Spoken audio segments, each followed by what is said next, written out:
welcome to Golden Crab.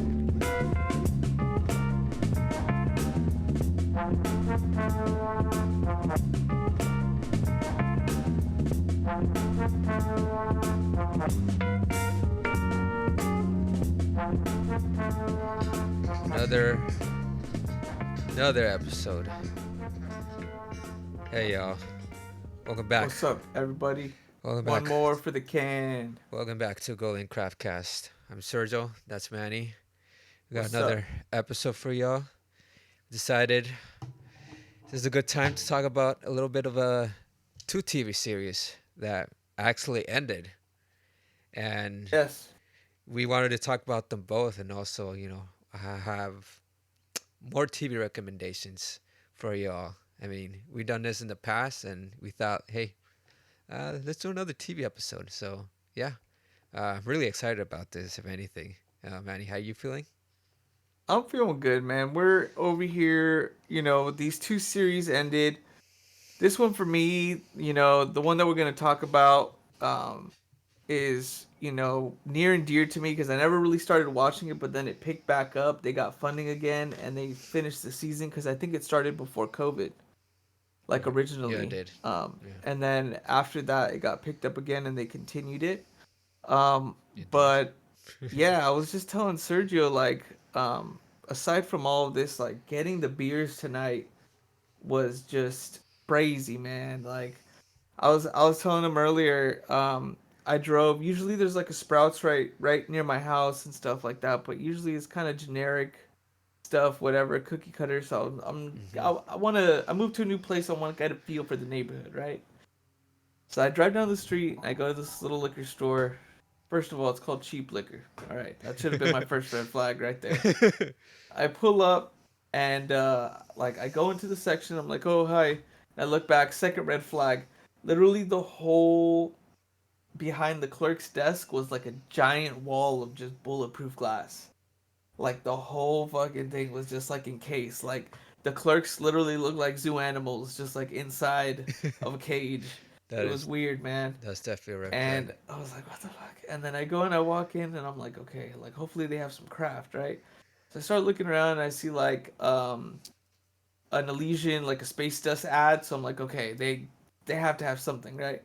I go and I pull up and they have giant red tape going across the whole back fridge and a sign in the middle that says, um, this establishment has gotten their liquor license temporarily removed. And I was like, what the fuck? I was like, okay, this is not okay. This is just weird. And I walked up to the guy just to verify. I was like, you guys aren't doing it. He's like, no, no, man, sorry, we can't. I was like, what the fuck? Like, I literally just came here for nothing. It was so weird. So yeah, I ended up driving all the way back to where we originally started the podcast, and I used to get a lot of the beers from there, the Beer Cave, Right. over off of Bellflower and Rosecrans. So the beers that we got tonight are from there. I guess that's a good segue in, right, to our first beer. Yeah, let's do our first beer.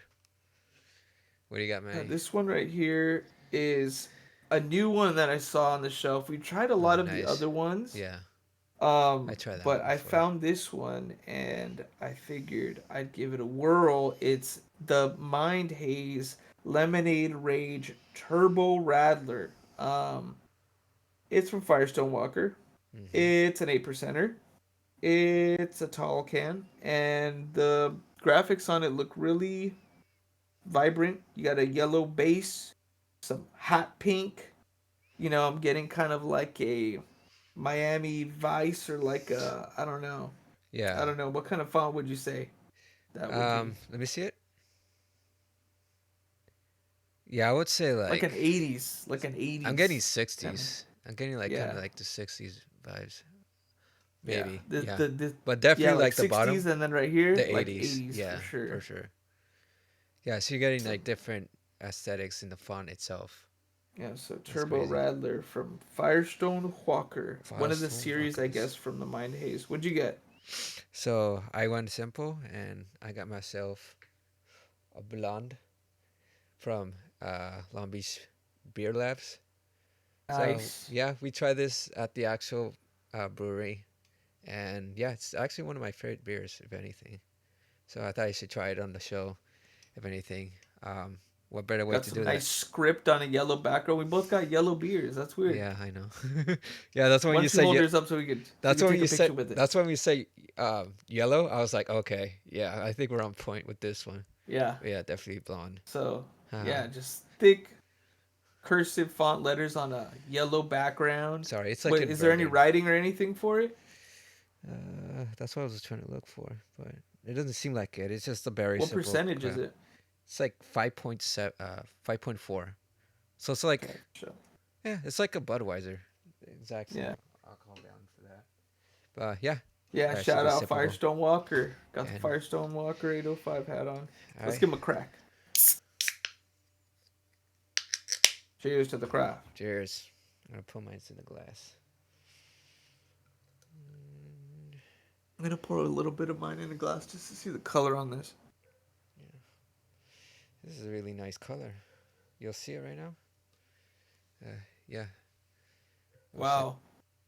This one's like a lemonade. it looks like a It lemonade. literally looks like a Oh lemon. shit, Like lemonade. it looks like hard lemonade. Like you're drinking from a hard lemonade. Like seltzer almost. Yeah. It's gonna point out. Sorry, Well, I guess it's a shandy. it's a little hard to like actually Yours put looks in golden. focus. Mine is Yours has a golden and golden. light. It's actually way more yellow than it's seen on the camera, but with this, it seems like it's more of a. It looks heavy. It looks like it's heavier than what it's shown. But yeah, Yeah, it's it's golden. This one's like it's it's like a gold. pale seltzer almost, but Yeah, it does look like a seltzer. it's really weird, man. It doesn't even look like a beer. It looks like lemonade. I like how you But drink. I like how you're drinking it it's from a, like a moonshine type of jar. oh yeah. Yeah, This is one of the old school Coca-Cola ones. really. Oh shit. All right, cheers. To the craft. I'm a little thirsty actually today. Um, Oh, that is wow. honey. I'm getting a lot of carbonation out of this, obviously. Yeah, definitely. Mine too. This is like really refreshing. I felt like I needed this. I drank Yeah. yesterday, and now I'm like drinking again, and it's just like hitting me really right now. Like it's just like Yeah. so fucking The hair of the dog. yeah. Like it tastes almost like I'm getting a little bit of honey flavor into this. I kind of want to pour the rest of this in there. Just do it, man. I was Just gonna do it. drink out of the can, but it's like it's so It's way better. carbonated that Yeah. like look at the bubbles on this. Holy Like shit. yeah, it's Yeah. really carbonated, so I think that's releasing some of the carbonation out of it at least. Yeah, it's probably better if you do that. What are you Definitely getting in yours? honey flavored. Like I said, it's refreshing. Very easy to sip on. Damn. I wish I Sippable. yeah. I wish I got like two of these, if anything. But It reminds me it's all good. of I forget who it's from. I'll try to look it up right now. Let me see. But it's basically a beer called Electric Picnic, I believe. And it was an 11% or 12%. Right. Super lemony citrus, but a hazy IPA. Excuse me. Um, and this one's like a clear. It says a turbo rattler, which I've never heard of what a turbo rattler is. No, me neither. But this one definitely has a lot. You know it's a lemon rattler off the tongue because you could taste the lemons. It literally tastes like lemonade. It's super sharp. It's like that kind of. It's so sour in a way that it makes that like your jaw kind of tingle. Like I'll go to church. Yeah, I know what you mean. I mean, does it? citrusy, but really just like as soon as you sip it, it just punches you in the face with like a lot of lemon. but it's weird. It goes down really crispy.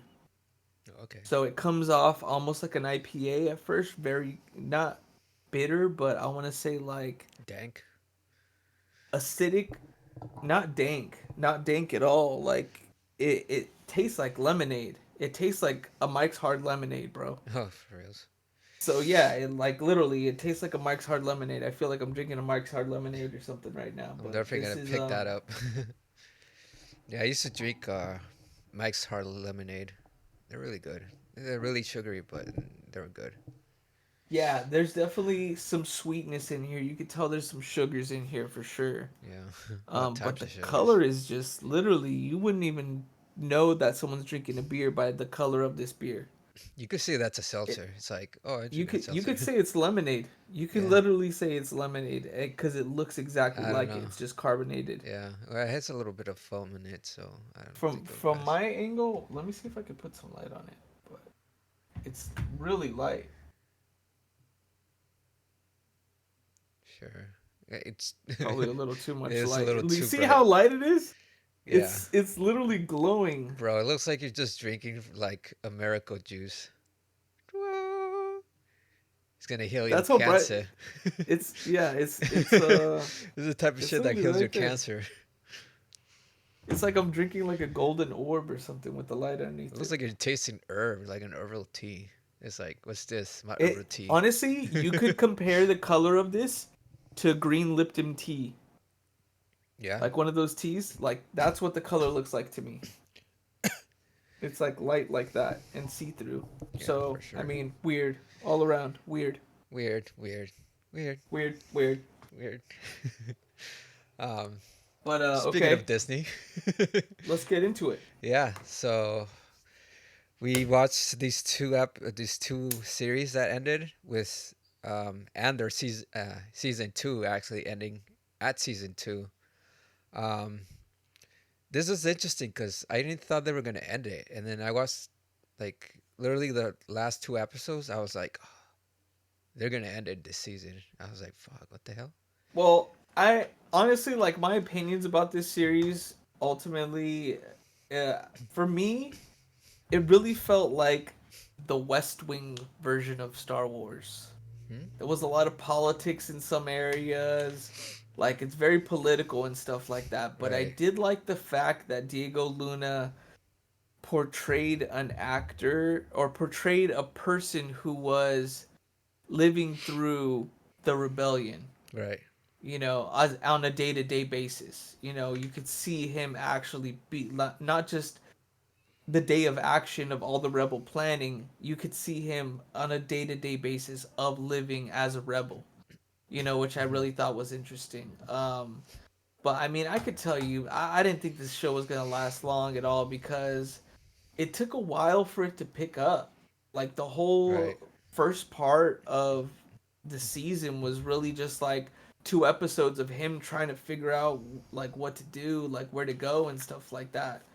And for me, it was just like that's what you spend two of the episodes on, like that Right. specific situation. Like Yeah. that's kind of weird to me.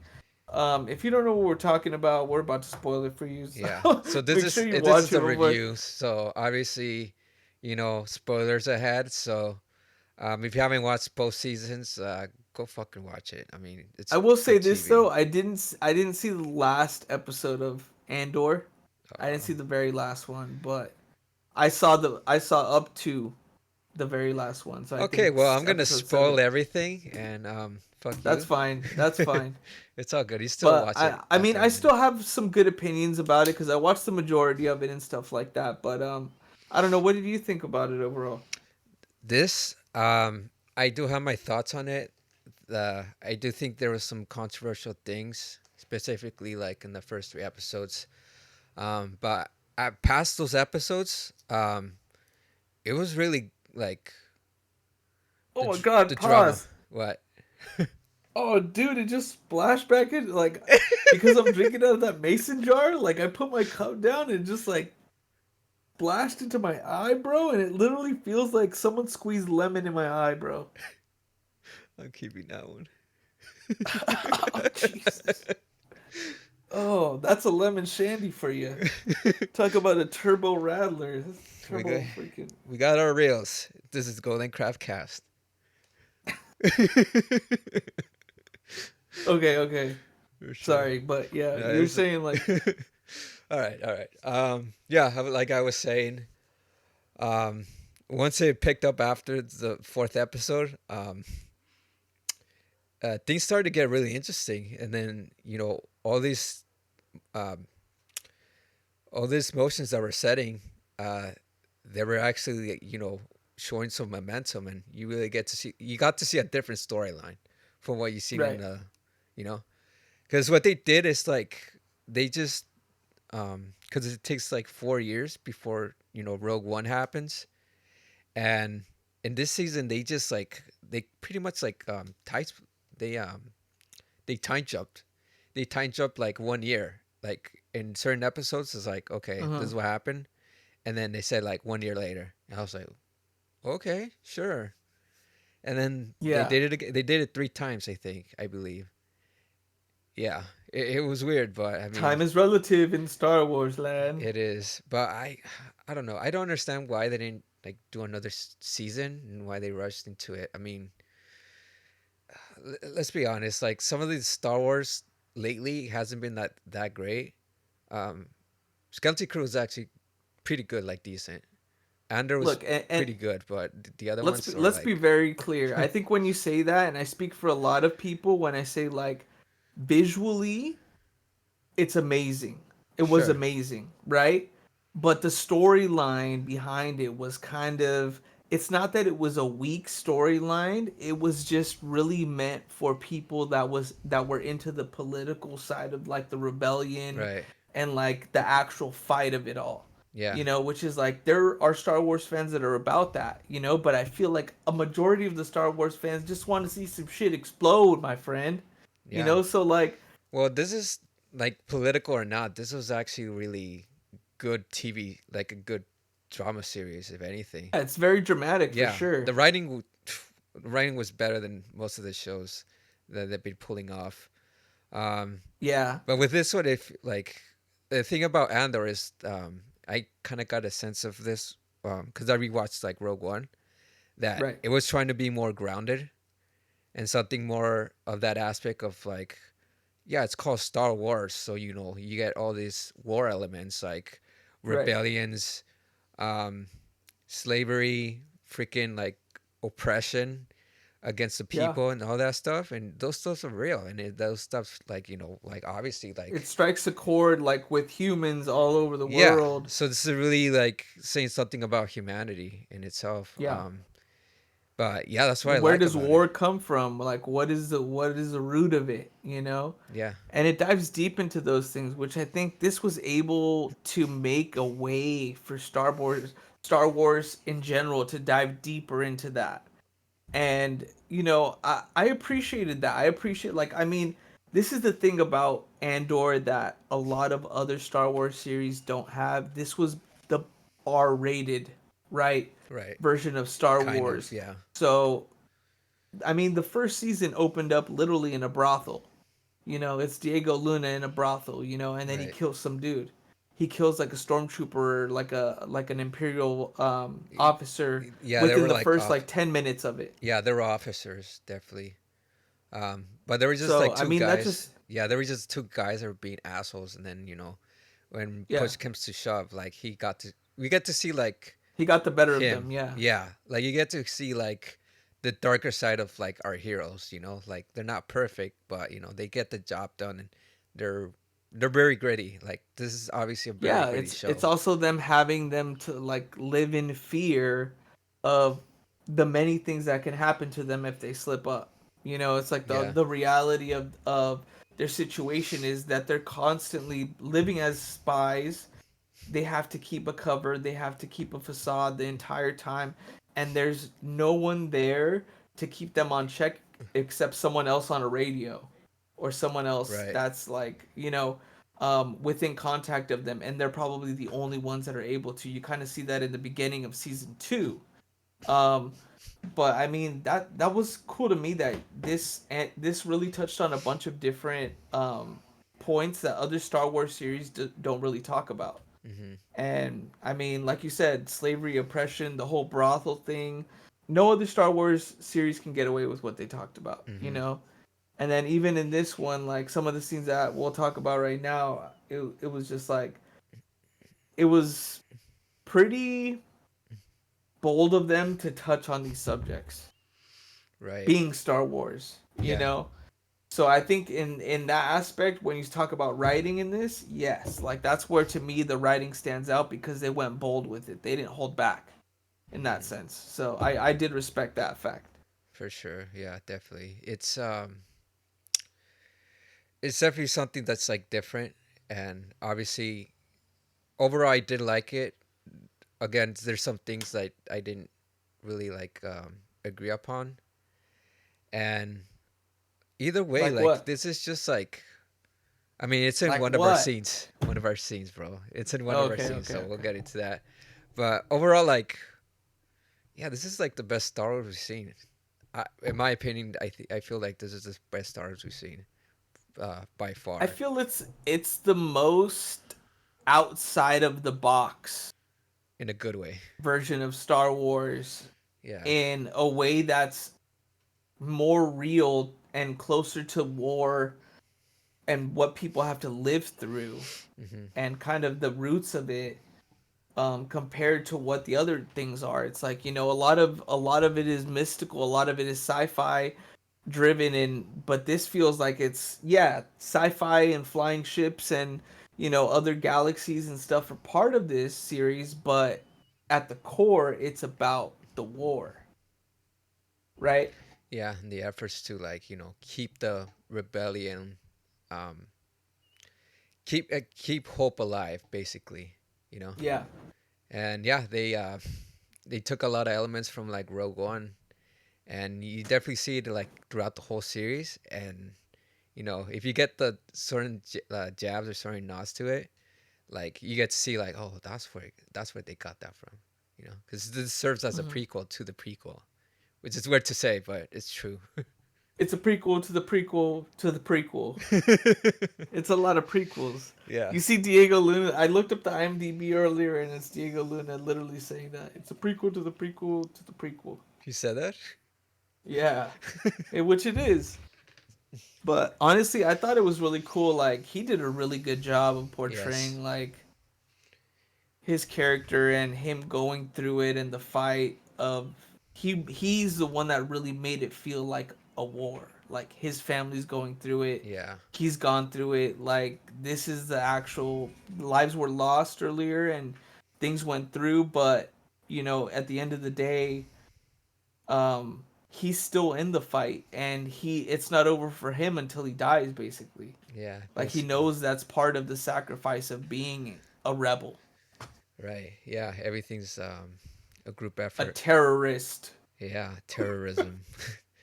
I To would the Imperials, it would be like I considered a wanted to point terrorist, out, right? yeah, I wanted to point out like these two things.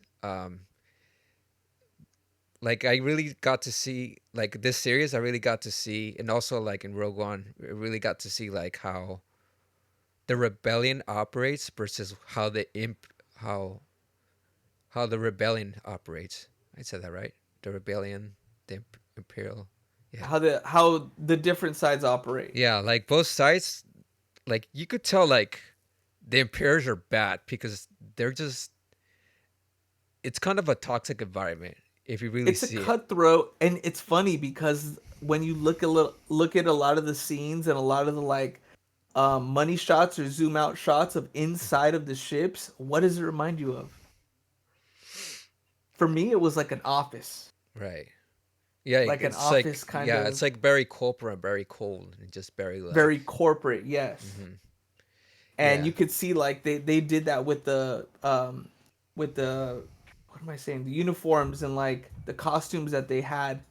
You could tell they were trying to portray kind of a cutthroat office environment, right, you yeah, know, which was kind of a weird nod. Like I don't yeah. know, it was kind of a weird vibe to throw into the Star Wars world, you know, It's I like would the say it's corporate yeah, it's definitely cutthroat like thing. very interesting because you don't really think about Star Wars like, oh yeah, guys in uniforms An are the office bad job. guys. Yeah, it's a bad guys, but you really get to see like the real ins and outs of that. It almost seems like mundane, but like people do have to operate on like a professional level in a way that's like, okay, well, we all have our ranks, and obviously, like if you pay attention to the throughout the whole Star Wars universe, like um, the Imperials, everyone has like a ranking, and they have it like right Right. here, right? And You could tell like the pins on their lapel and yeah, like on and their you collar and could stuff really like tell that. like, okay, this person has like a higher ranking than this person, but most of these people are actually on the same level, and then you have like that one guy in charge of everything and stuff.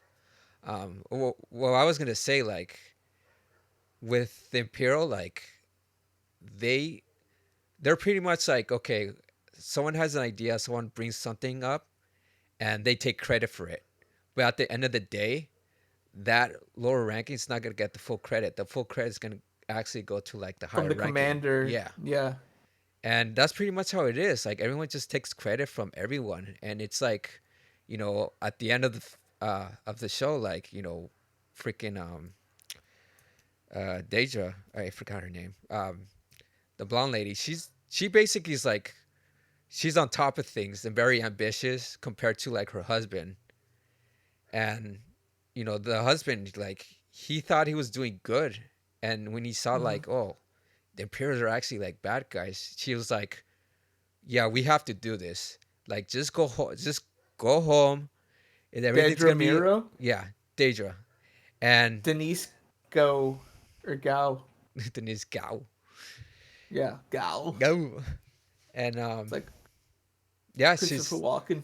oh, Gao. go. Yeah. And she's Anyways.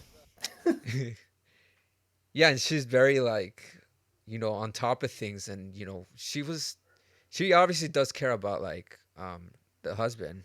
um Damn, what's his name? Do you have information there? um Um, Zero. Yeah.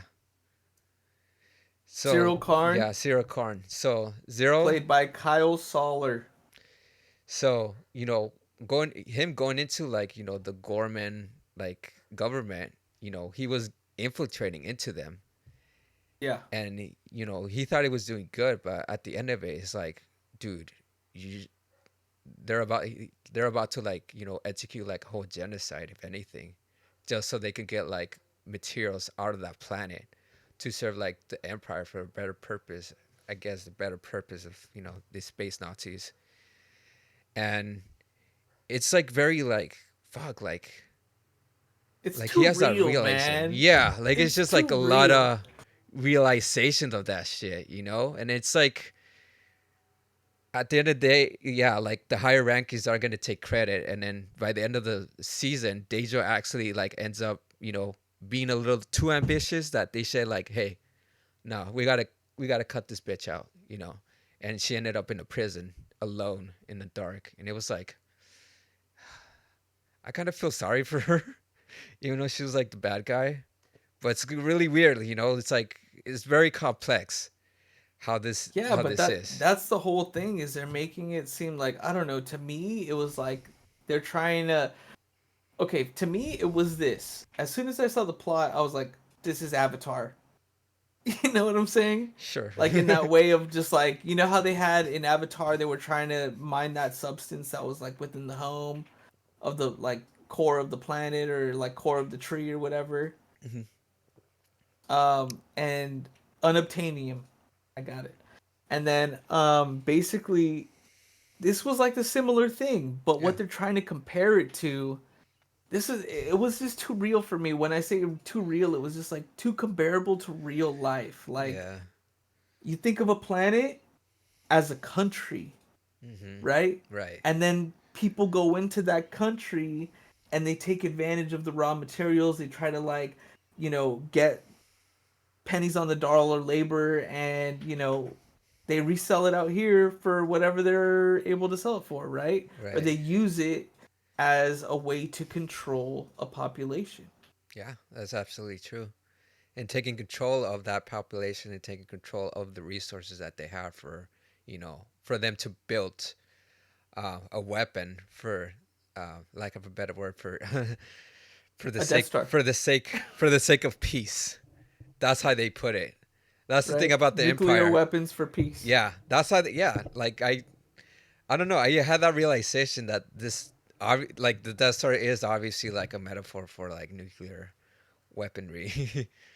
If you really think about it, and it's You just can like, nuke a planet. You can nuke a country, right? yeah, exactly. You could blow up things, and it's Yeah. dangerous. You could blow shit up. Yeah, and with yeah, with them, like the Imperial is just like, yeah, you really got to see the dynamics of all that, as opposed to like how the Alliance is.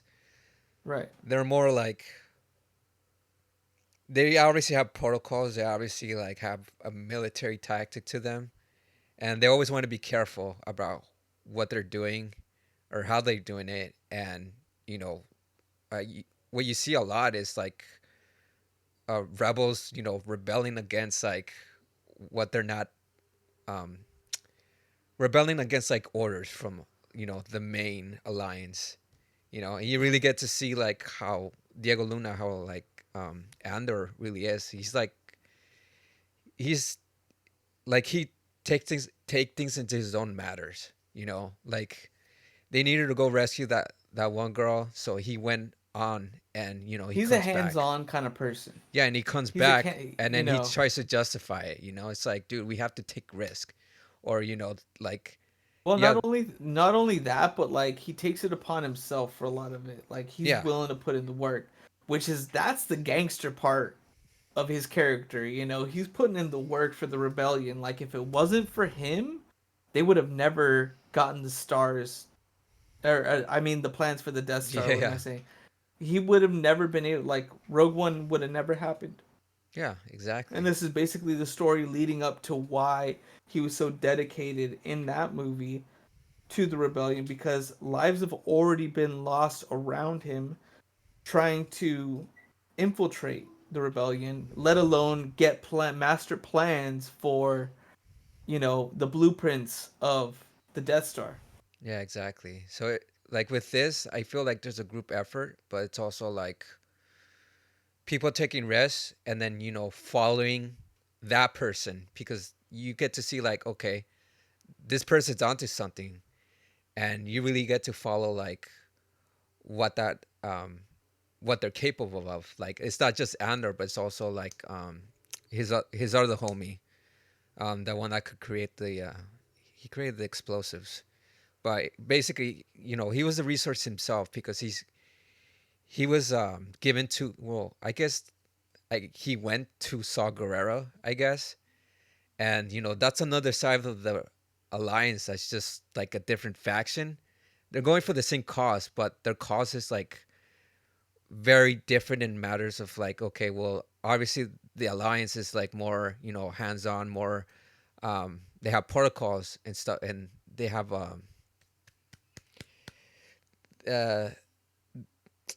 damn, I'm forgetting, for lack of better terms, they have a code of conduct, I would say, Yeah. things to like go by. As for like Saw Gerrera, who's more of an extremist, he's doing things differently, and the lines gets worried about that type of shit. It's like you're going for the same cause, but obviously like the way you're going about it is like you can't really trust you in a way, and they cannot not just trust Saw Gerrera, but they also don't trust like damn, what's, I'm forgetting the other guy's name. Oh yeah, yeah, yeah. Yeah, That guy's name is Luthen. Luthen, thank you. Yeah, so Luthen himself is like Stellan Skarsgård, the Daddy also Skarsgård. the inventor of the Tesseract. He wasn't the inventor of the Tesseract. He contained the Tesseract. Just as good. No, just as wrong. Anyways, Anyways, that's how yeah, I recognize him. he's well, he's basically Skarsgård. I call him Daddy Skarsgård because all his sons are like, you know, are like actors too. But he's like the main Skarsgård. He got Bill, and then you got the other one. That guy, he took matters into his own hands that the alliance doesn't even trust him as well. So again, we have different He's a factions. rat. He's a, He's a rat. he's more than a rat. He's a whistleblower. Yeah, Okay. he's a whistleblowing rat. What makes you say I he's a mean, it's rat? it. I mean, it's interesting. I mean, he's a rat to his side, right? Because he's basically helping all the rebels out. Yeah, he is. And You I know, think he's the type of guy that just uh put things close to his chest, basically. To the point, well, I'm gonna spoil the last episode, but or I guess second to last episode. the He end of the season, Yeah, the end of they the basically series. yeah, they basically do get him cuz he was there a little too long, and he played his hand, and obviously they didn't win. The Not the Alliance, but the Imperials, they didn't get what they wanted from him, and he was like the biggest guy in the Alliance that they wanted to get, and obviously like he took this into his own matter, and he was just like a gangster about it. That much I could respect. This one did not give up any information to the point he just was willing to kill himself, and he did. That's fucking wild. Yeah. Again, it's a little too real, but with both, it's just like there's The dynamics, parts of war, the parts of war. the suicide pill, right? Right. Anyways, you want to get Oh into your man, top twos? top two, Top twos. Man, you want to go first, top or? twos. Okay, I'm talking about um obviously the second opening the opening episode of the second season. Diego Luna character busting out of the Imperial Andor. ship. Andor. It's literally in the fucking name. Yes. So Andor's character busting out of the Imperial ship, not knowing how to really drive it, Yeah. not knowing how to really maneuver it.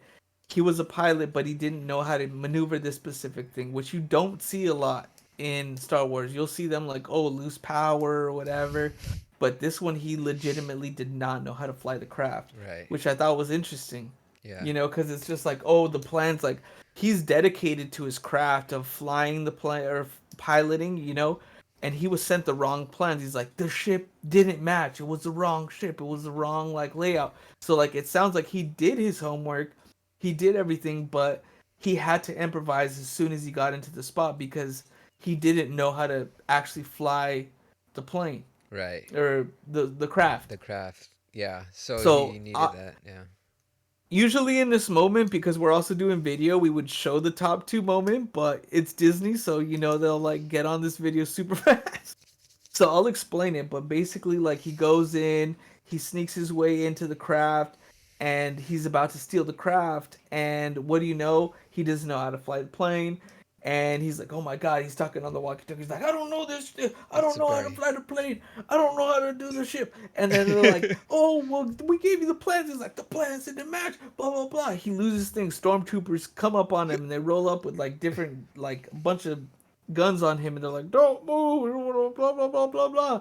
And then he turns on the guns and he just starts shooting at all of them. He just like shoots them all down Until one of with them. the turret. Yeah. And then one of them like is about to Has like a shoot him. rocket. He has a Is about rocket. to shoot him with the And he rocket. just like ran out of like laser, or he has to recharge the laser for him to like shoot again. And again, it's one of those tense moments where it's like, He oh, is just he like gonna make hits it the in time? bomb And he's just like, and he like blows them up. And this is how genius they did it, because they did it in a way that wasn't rated R. Where it was just right. like you see the guy do it, and then you see Diego Luna press the button, and then you just see a hole in the wall, and like the gun just fall into the side. I thought that was clever because It you're is. saving money on graphics of like you seeing him blast through the wall or whatever. And it was funny, so it kind of like loosened the tension in that moment. It was a really good scene, but ultimately he doesn't know how to fly out, so he ends up just like blasting his way through the wall and just like hits this turbo and like blasts through the side of the wall. And I thought that was so gangster because it was just like improvise, improvise, improvise. Let's get the hell out of here. Blow Yeah. this guy up. All right, we're out of here. Yeah. It was cool. It definitely reminded me of like kind of, but not really. In The Force Awakens, when it's Poe and then the other guy, Finn, they're escaping the ship, and then they're using one of the Imperial crafts to get out, and it takes him a while to actually like kind of get out. But yeah, it's kind of bringing me that similarity, if anything. But the tension here was like really good. That was just like, yeah, Star Wars is back. Yeah. But yeah, that was a It good was scene. cool. Yeah, It was really it was very reminiscent to like that old school vibe of like improvisation, right? hmm And that's what I feel like George Lucas was really good at writing was like, okay, the character, this is when you really get to see who the character is, how right. they improvise, right? So I mean, Han Solo, Yeah, Indiana Jones, right? Like you see these characters improvise in the moment and that's what makes characters. That's how you know that they're smart because you see them in a way that like okay this is like the raw version of them, this is them live trying to get out of a situation, yeah. trying to survive or It's whatever. it's like how would this character get out of this situation? Because Exactly. there could be different ways that a person could get out of a different situation, and sometimes maybe they don't get out of that situation in a way that you Right, didn't expect it. So it's like, right, but okay, sure, obviously he's gonna get away because it's the first episode, but right, how does he get away is the question. exactly, MacGyver, you know what I'm saying, like right, different people like this that you look at, like they're trying to make Andor this character of like he is kind of like the Indiana Jones of Star Wars in a way, you know? I feel like that's Han Solo, but yeah, sure, Yeah, I mean, obviously that's Han Solo, but I mean, within the new series of it, they're trying to recreate that image of he's the new Han Solo in a way. yeah, sure, See? You yeah, see? in a way, yes, if anything, but every character is like different. I mean, they're all cowboys in a sense, but they're Yeah. all different cowboys with different backgrounds and ways of Yeah, doing things. and that's the thing is like you saw Han Solo's background, he was like the gambler, you know? Right, he was a risky And guy. Yeah. you see this guy and he's more of like the renegade, right? So I mean, you could see these guys in the same saloon. You could see them on the same bar at the same time. You know, Yeah, and they did run at at the some same point, time. Yeah, at some point they cross probably did. paths. You know, They probably did. All right. in a canteen or somewhere. This is right. All right. Yeah, let me do my scene and then we'll go back to you. Um, Yeah, One of my top scenes from this season, I would say it's very interesting because it just stayed with me. It was just this one part that they were saying. So basically, Andor and Bix, they're in the rebel base camp, and then basically Nix wanted to bring um, Andor to like a healer, and this healer is like also like a sidekick, and he's kind of skeptical about it, and he's all like not sure, but Bix is just very like very she knows her instincts. I would say that as that much. So she brings him to the healer, and the healer like basically talks to him. No, he at first he was like they're about to go in there and go yeah, talk to her, but she notices him first, getting a sense of like whether it was like the force or whatever it was. Like she got a sense of like who Andor was, and then he's very skeptical and very like I don't know what we're doing here, and then he just like leaves, and then she talks to Biggs, and she said again the writing is really good on this, so she basically said like, a lot of people carry their past with them, but with him, it seems like he's carrying everything along the way. And I was just like, damn, that's like you could really tell the difference like with people, because you can see some people like in real life, like people that about their problems, and they think about they're always stuck on the past and stuff like that, and they're never doing anything about it, but with a character like Andor, he's just like putting the carrying weight, the past with carrying the them. past, carrying everything along the way, but he's still continuing and being like this person that's like strong will and just like persistent wherever he goes. And it's just like, yeah, The Mexican spirit, dog. the rebellious spirit, man. That's the Latin spirit, dog. That's Yeah. the And that's another you thing, know, like, and that's what's cool about it. You yeah, know, is you really feel that sense of taking care of the family, right? Because that was kind of part of his character Yeah. was taking care of his own. Yeah, absolutely. Cuz he's also like he also like was backing up Luthen what he was saying cuz Luthen was the one that said like, "Oh, like they're doing plans for like a Death Star or this big thing."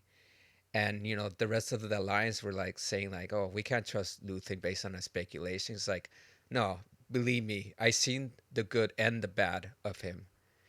But he gave him the respect that he needed because if it wasn't for him, this is his words. If it wasn't for Luthen, none of this thing would happen. And he's also Yeah. trying to like carry on um that He's like a responsibility. he was like a martyr Yes. for the rebellion. Yeah, every one of them is like a martyr. Like everyone's making a impact along the way, just for the big cause of, for the bigger cause or for the bigger picture of bringing down the Imperials, and the fight for freedom and whatnot. But yeah, um, yeah, it definitely says a lot about like how that character is, and him being the messenger. That this is when you get like the sense that they're not premeditating, but predicting like, yeah, he's like some type of messenger, you know, and he's just this guy that's just like is gonna carry this load along the way, and he's gonna do it for the cause, and yeah, that's my scene. Like that's one scene that really stood out to me, if anything. Manny, back to you. When I was talking about um, how this specific version of Star Wars touched on things that no other series or movie really has. Obviously, they usually try to keep it kid friendly or whatever. But the scene that got me in this, that stood out to me the most, was actually the scene with Biggs dealing with the Imperial officer. So basically, it's a really cringy scene. It's really uncomfortable, but you I want to say basically cringy. see the Imperial officer, they're doing audits. This was kind of similar to um what's the movie? Quentin Tarantino. Jackie Brown No. When they're audits doing audits, it's in the Inglorious Bastards. Oh, Inglorious right, Bastards. yeah. They weren't doing audits, but they were just checking. They were checking the houses, Yeah, right? So it feels like that's what they were kind of doing that's with these his. audits, Yeah, right? sure. It's a Right. reason. It was very reminiscent of like Nazis dealing with, French people in their lands and stuff like that, and going around and doing checks. It was like Imperials coming to their planet, doing audits, checking for activity Hmm. in the background, right? And you basically see this Imperial Guard come on to Bix in a way that feels really cringy and uncomfortable, and she kind of just like plays it off, whatever, and like, like, oh, I have a husband and blah blah blah, and then the next scene, like an episode later, I think he comes back and he's like, "Oh, your husband's not back yet, huh? That's interesting." Blah blah blah. He's like, I'm basically the guy in charge of whether we obliterate your planet or not. Right. So He puts it that way. you should probably do what I'm asking for, and puts her in a situation where you could tell he's asking for some sexual favors or like some they put that on, and it was like, damn, Disney let them go with this, Yeah. one, and then two, it was like, I mean, it really just shows you the depth of the writing that they were trying to do. They were trying to make you feel uncomfortable with what was going on, because this is the kind of shit that actually happens in war and stuff like that, like behind the scenes. Right. So for me, it was like, damn, like they're really getting on that level, and that's why I say the writing in this was really bold in that aspect, Yeah. because they touched on stuff like this when you're dealing with a comedy situation with Jar Jar Binks in episode one. This is like a I complete don't. Yeah. flip of like, the family friendly vibe that Uh, you get in most Star Wars movies. Now you're getting this is war kind of vibe, you Yeah, know? Jar Jar Binks is like the let's say like the far end of the spectrum of fun that was supposed to be fun, but just comes off as very cringe. That's what Jar Jar Binks is, very cringe. But along the way, people started appreciating Jar Jar Binks. But with The this, original. yeah, yeah, in a way he is an original, but also like there's some racial connotation. But let's not talk about that. Um, but with this, like if it was any other show that was like very gritty and very about the rebellion, like yeah, obviously, sure, we're watching as it is. But the fact that it's like a property like Star Wars that's very kid friendly and very about like adventure and action, and then all of a sudden you're putting a real life situation like, oh, um, she was about to get raped, and it's just like, what the hell? It just I think what I didn't like about it was that she just said it. Just the fact that she just said it and just make it that bold statement like, this is what the situation was. He was gonna take advantage of me, and this is something that's going very into like the R-rated territory, like you said, Yeah. and very like grounded. And it was just like it's too real. Like Star Wars is a fantasy that was just made by like this guy that really That's what I'm likes saying. It was westerns like and action, and it's that, just and like, that's why I feel like it would low key. That's probably why it they wanted to end it, because you think of Star Wars as like a family friendly type of vibe. You want to watch it with your kids. You want to watch it with your nieces and nephews. You know, you want to watch it with your uncle. You want to watch it with your family. It's a family movie. It's like a right, family series. But then this series just makes it too real to the point where it's like really, guys, like really we're gonna do this, like you well, know? And it's like, in a way, it's like maybe people aren't ready for this type of talk, but that's what I'm talking about. It was too close to home. It's too right, close to reality.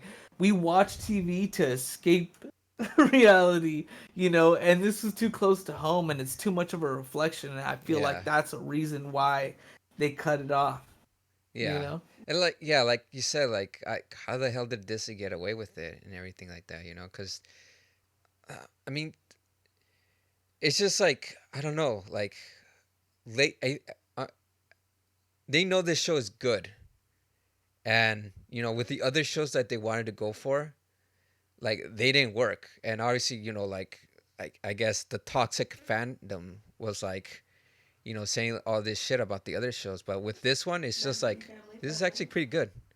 But even like the toxic fan, like the other fans or the true fans, I don't know what to call them.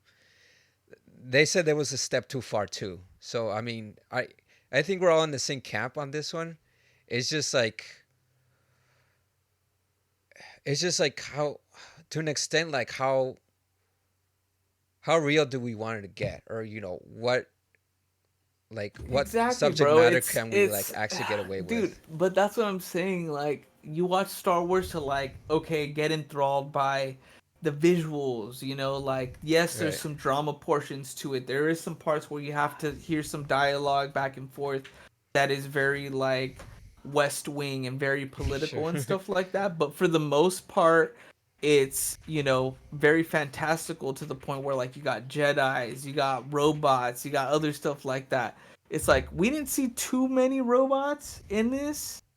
We saw some robots, we eh, saw some cool ships and stuff like there that, but wasn't. You know for the what it most was? part, There wasn't droids that they were trying to sell as like merchandise. yeah, Yeah. exactly. And this is another thing too. Like, for me, what really stood out was um the set design was really good. I really Yes. liked the set design. Yeah. That was on point. I really, really liked the set design. And I know for the costumes that they used in this series, like, it stood out to me, but not in a good way. I would say for some of them, like, it was a little too, like I said, for the office, you could tell they were trying to make an office like a suit and Yeah. tie and stuff like that. Right. A little too close to home again, Yeah. Which is for the me, yeah. but It wasn't the first time they did it. Like there's certain Star Wars like properties where it felt like this is a little too close to home. Like obviously this is an airport, but I mean, can you make it Yeah. seem more alien? But yeah, like with the costume design, like the weird tie, like I was just like, okay, sure, like whatever. But again, it's just like I don't know. Like I'm, I feel like they're just like making they're trying to make like the audience feel like okay, you're in a familiar spot. So that's why they Mm-hmm. do those type of choices. That way it doesn't feel too alien where they're like, huh, what is that? But I mean, you gotta trust your audience. Like they'll get it. Yeah. And if they don't see something that's like very unusual, they see things that's very unusual but interesting, they're gonna get along with it. Like it's just like the lack of trust there, really. But aside from that, like overall, pretty good. Are you good with your scene? With that scene? Yeah. Okay, Yeah. I for sure. mean, that was basically it. Cause I mean, that was a big one to. Yeah, it definitely.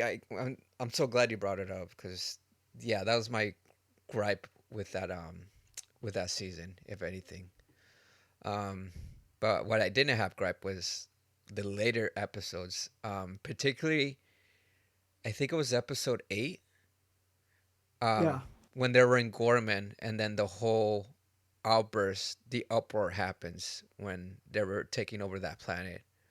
Yeah. Again, it was a little too real, but it was good. Like Look, I was just but like, this is the thing though, yeah, is the consensus is that's why a lot of people like Andor because it's that dark and that yes, kind of right side of Star Wars. But ultimately, like you said, it there's not a marketable product in this series. right. But What are you people gonna still sell watch that weird tie that guy wears? You could probably sell that tie, it. Okay, and enough it with the would tie. sell, Enough bro. with the tie. All right, all right. And fuck that tie. Fuck that tie. Okay, fuck that tie. I I don't like hate that tie it. either. I don't like that tie either. Damn, Terrible. It's too terrible. real, man. It's too real. um, but yeah, what I did like was Cubicle in the when office. the rebels in Gorman, they were like up in that fucking office base, fucking protesting. They were protesting. That's what it was. And you know the part that really got to me is like when they started singing. Once they started singing, I was just like the level of like realization and just like how in depth that role is.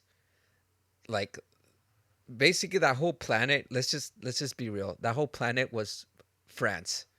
They casted a bunch of French people speaking an alien language that they pretty much like made it their own in a very good way and very authentic, might I add.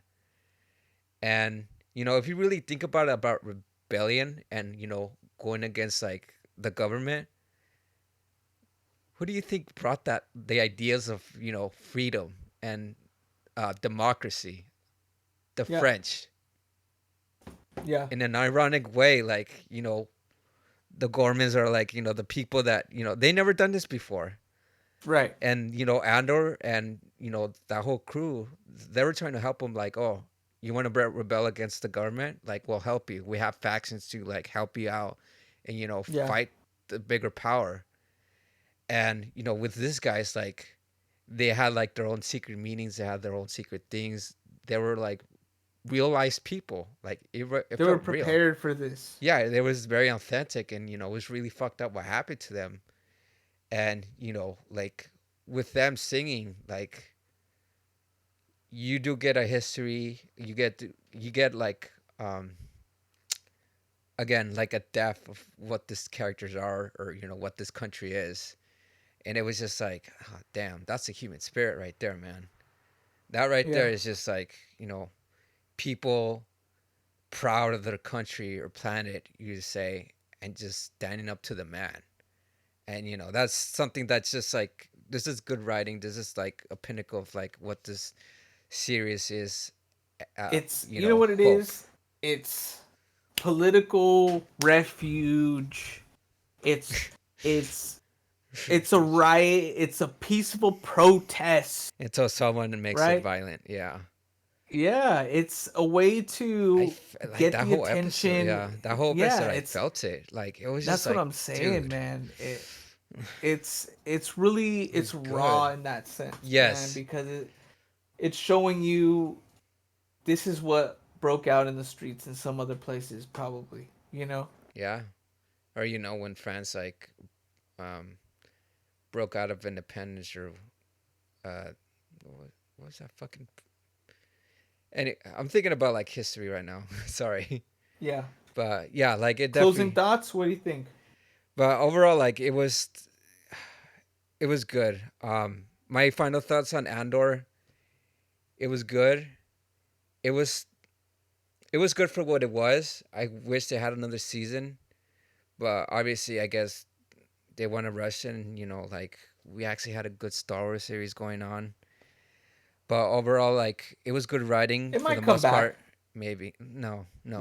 with the internet the With the way it end, is nowadays. Who knows? Who I knows? It don't could think so, come back. Manny. I think they just closed it right there. Mm. And with what it is, like it's really saying something about like what Star Wars is in a different way that we never thought about it. But that's the thing about like art. Like you bring something that's like much bigger than yourself, and Yeah. like with this property, they could go anywhere. And I really feel like the writers, or the creators, Tony Gilroy, I believe was Tony Gilroy was the creator, which is also the writer for Rogue One. Really did a good job. And after watching the series, I did watch Rogue One, and I was just like, damn. So all those characters that were there, they're just gonna be in the background. I was just like, whatever. But overall, like it showed a dark and gritty side of war, of the Star Wars. And I thought Yeah. this was like really good television and really good writing, and some questionable choices there, here and there, but overall it's the better Star Wars that we gotten in recent years. So yeah, my final thoughts on that. Yeah. I say this. I agree with you as far as good television. Like when you think about television as far as the 1960s and the 1970s, like when you had really like spy series and stuff like that and stuff that was really like um kind of in your face. It was just like a renegade kind of person, Sure. Lone Star in a way. Okay. Yeah. For sure. Okay. This is kind of what a modern version would of that would be, Mm-hmm. right? Right. In a Western state, in a Western kind of state of mind or like writing, Sure. this would be like the renegade. This would be like the guy going from town to town, kind of like holding his own, rebelling against the man, whatever, you Mm. know. But like ultimately, like we talked about, man, it was just too real for people to just watch on television comfortably, and not enough marketable stuff, not enough marketable things to where Disney could be making money off of a BB-8 that costs $88. Or whatever, Yeah. Sure. like there's not enough marketable material for this. But I mean, I obviously, like how you just make it about the what marketable aspect of things. I mean, but dude, but honestly, that's what it comes down to, and it Yeah, I get it. sucks that Traditionally, it it is is. that way. Yeah. I mean, but if you think about TV, what are you getting off of TV for? Why are they ending your series? Because Kellogg's no one longer wants to advertise in between your slot, or they no longer want to advertise in between your slot. They no longer want to spend the budget that they're spending on your slot Right. of on your budget of whatever you're doing. It's one, it's very political Sure. compared to all the other Star Wars. This was the most political Mm-hmm. and close to home. Yeah. Two, Excuse the me. scene that we talked about with Bix, Mm-hmm. like you watch that, you like I said, sometimes you go into watching, you think of Star Wars as like a family friendly type of environment. If you're watching Andor series with, let's say, your teenage daughter and son, right? Right. That kind of changes Everything, the yeah. whole perspective of what you're watching, right? It does. And that really changes people's opinions about Disney Plus and what they're allowing to. You're talking about the Christian, agenda now, and now there is that person in, yeah, in the political office. Trump has a person now that's like going in and like making sure that things are politically and Christian correct moving forward. Christian So who correct. knows, in the background, then that could have been the reason that this could have ended, but Yeah, they're just not talking about it, you know maybe. who I'm knows. glad we got what. I'm glad we got Yeah, something out of it, and we got Andor to its I end. mean, it was cool, man. It was cool. It was cool to see a dark side of Star Wars, and I feel like this specific branch of Star Wars is going to open the lid, like, hey, we're willing to do stuff like this. Yeah, So who knows what we'll see in the future as far as more adult rated Star Wars series, because this kind of opened the lid on it. yeah, If they could do it, why can't we do it? You know, let's do we're it. down to the last two seasons. No, you based on our know, budget, I think we could last two more based on our seasons. budget, two more Yeah, seasons. yeah, Yeah, who yeah. knows what could happen? Yeah, we could end All it. right. So, yeah, man. So, what do you think about your beer overall now? I like it. It's so refreshing. I wish, like I said before, I wish I got a second one. So it's really good. I really Yeah, like it. mine is like it was very sippable towards the end because it started getting warmer and I feel like that cold front kind of ended. So at that point it was just lemonade.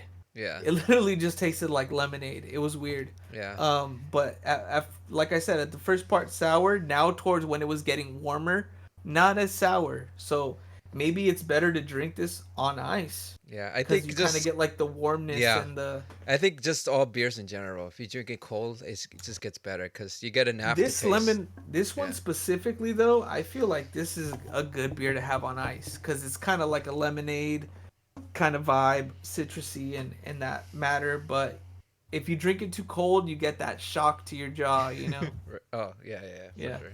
All right, you want to Hey, get the you want to get the before second we beer? go to beer number two, let's take a Yeah, yeah. whiz break. I'll be right back. Let's go. All right, And we're back. we got our second beer. Second beer in the clear. What you got? What you have? Well, I got something that's gonna fit the Oh, next series that we're gonna talk about a little bit. I a think we little have bit. drank it. Uh, I think we have I think we drank did. this one before. Yeah. You know which one this is? I think you might have This got a is peek. that's a strong one, Manny. Yeah. It's an Elysian full contact, an Imperial Hazy IPA. It's an 8.8, Okay. Yeah. 19.2. I thought it was a It says 9. full contact Imperial Hazy IPA. Cloaked in a semi translucent haze, an imposing presence beckons you to come closer. As you do, your nose opens to a tangent of wistful memories. Peach season in the orchard, a tangerine tree on a hill, fresh honeydew cold from the fridge, and a vanilla cream soda in your hand. What kind of bittersweet initiation is it? So it has an Aleister Crowley looking character holding a brain Shikali, that's funny. sketched out, Yeah. and he's looking straight into you, into your soul, pointing at you. And it's the Elysian Full Contact Imperial Hazy. Um, Excuse me. Obviously, it packs a punch. We're gonna see. I don't know Let's how long let's it's see been that since I can. drank this one. Let's see that can. It can. He looks like it looks like something out of Iron Maiden. Really hardcore looking visuals, but Yeah. yeah, Led Zeppelin for sure. I didn't say Led What do Zeppelin. you got? I said Led Iron Zeppelin. Maiden. The guitarist from Jesus Led Christ. Zeppelin looked up to Aleister Crowley and actually bought his house. Really? Yeah, I did I not did know a that. report on them in sixth grade. Yes, And Aleister and Crowley. that's why they said like Led Zeppelin's music was like the devil's music or whatever, because that dude was really into like The Satanic. Yeah. Aleister Crowley's work and the Yeah. satanic shit, and it was like okay, like he's getting messed. That's his whole sidebar. But anyways, yeah, Okay. Well, I good got stuff. something much more colorful. I got what we call a Tarantula Hill. We've Uh, had this one before. I think we did, huh? Right? I don't know. What episode it We, was, but I know we did. But I'm sorry if we did. Second time I have to dude, apologize for getting another beer. but this is the thing. Can we apologize? Because we've ran through a lot, bro. Give We've us a ran break. through a We're gonna lot. rerun. We're gonna rerun through different beers because we There's asked. only so many. There are only so many, There's a and lot, dude. There's a lot out there, but I feel like you really have to drive out or order from. Like yeah. we have to ship them But here's the if it thing: comes down to it. if they're still around, then you know it's a good beer. So it's like Right. y- Tarantula Hill, I definitely remember drinking their candy. It was like candy it's something, like liquid sweet. candy or Yeah. something like that. Yeah. What's that one? This one's the Tarantula Hills. I mean, that's the name of the fucking beer. But the brewing company is. Oh no, wait. The brewing company is Tarantula Hill. Yeah, yeah, it is Tarantula Hill IPA. So it's their Okay. brand IPA, basically. Nice. Yeah, And the can looks like a graffiti wall it's with like a American mural-ish flag of the or American something flag in a way, and with then a like butterfly. butterfly, the monarch butterfly, which by the way, it's very important to our culture or our Is state. there any description? Uh, brewed and can. So it does say what hops it has. Oh, nice. So it has Mosaic, Amarillo, and Simcoe hops. Oh, okay. Yeah. It does say one thing. This blend of hops starts with a tropical aroma that gives way to a citrus finish. Yeah. So Nice.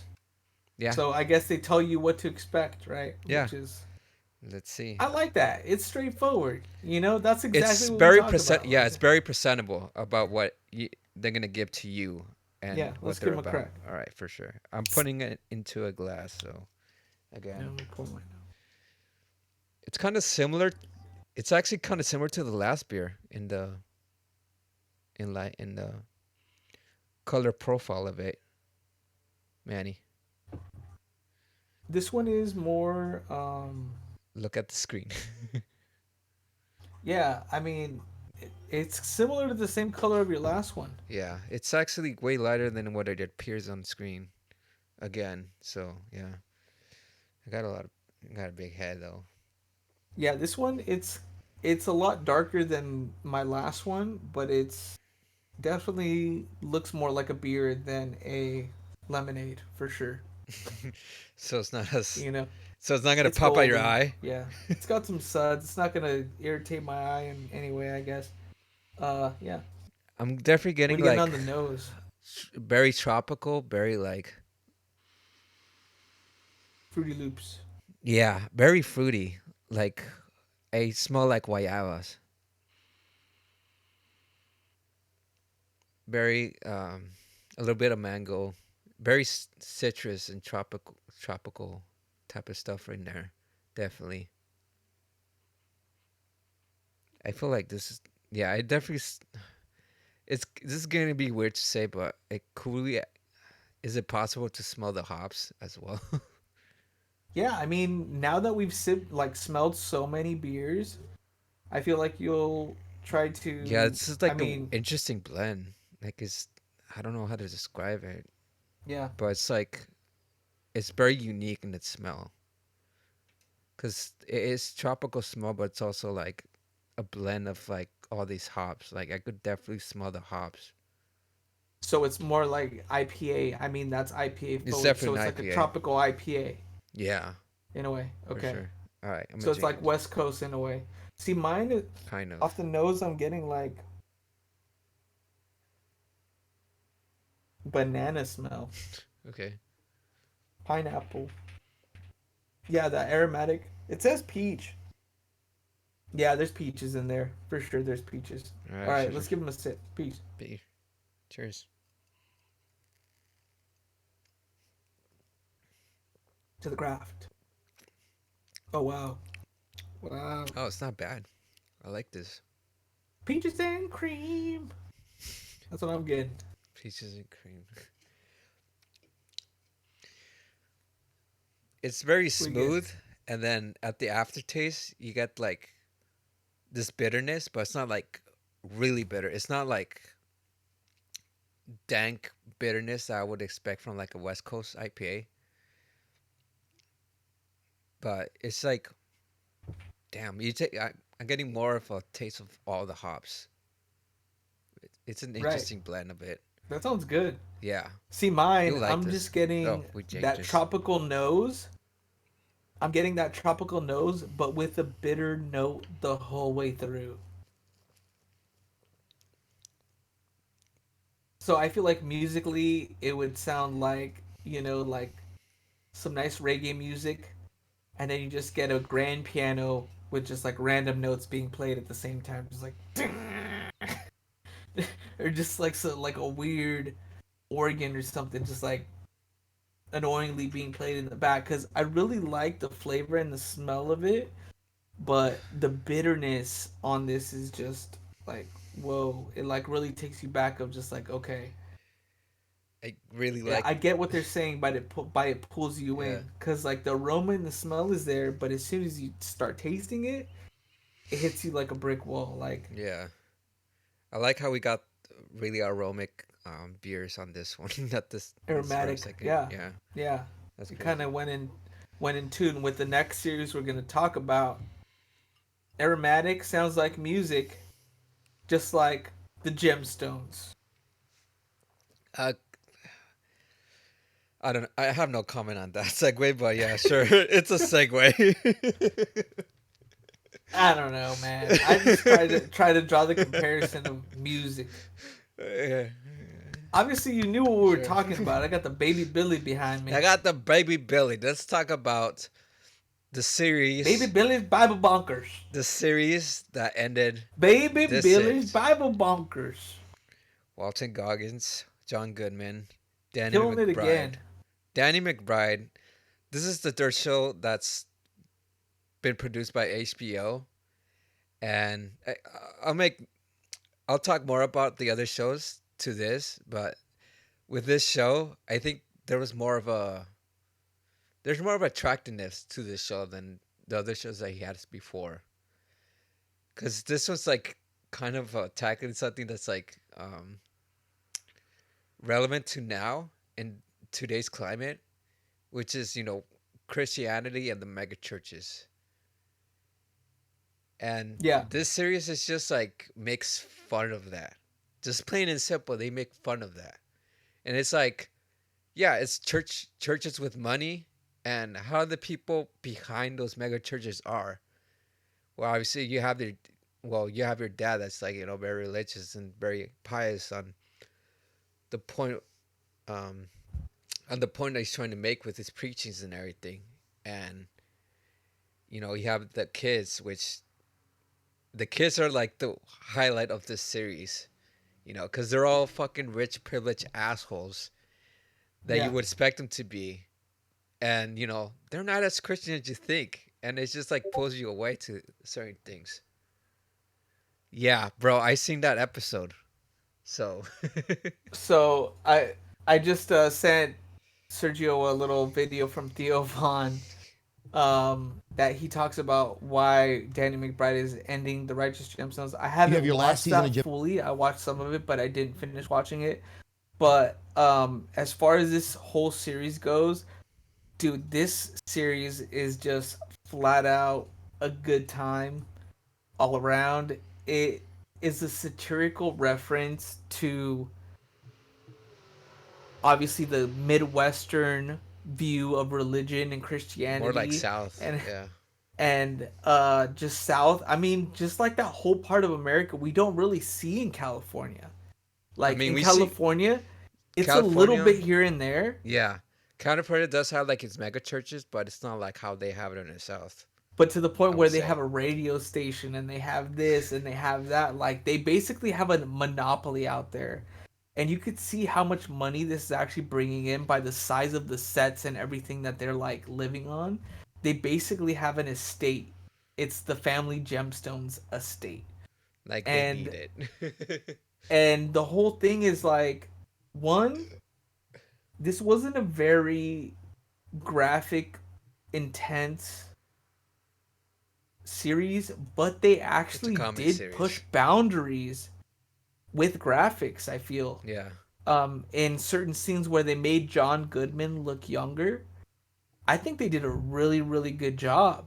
I think they did a as good of a job as that one dude did making Luke Skywalker look on the, Sure. when they redid that. When we I talked I about think that, we yeah, I talked think about that in one of Righteous our yeah, I episodes. think Righteous Gemstone did it more They did it convincing. right. They did it more convincing, I would say. As far as I would say, like they did that shit more like in a way where it's like not jarring. It That's didn't. It didn't. it didn't take you It off. wasn't the main focus of what was going on. Because like when you look at those flashback scenes where like, oh, you can obviously see that they're younger, and it's like, oh, like as an adult, they use digital graphics to try to make this possible, but ultimately, you look at it and it's like, dude, it's actually really good. It's like it doesn't disrupt the storyline in any way. You're not thinking about the graphics. You're just watching the story as it goes. It's more Right. natural, you know. And that's what I mean by good graphics. It's like it's easy. It flows easy with the storyline. It doesn't like, oh man, that's like, oh well, what the fuck did they do to him? Like it doesn't call you off guard or anything like that. Right. It's again they're hitting like a very um specific subject matter that in a way It's a like subculture, yeah.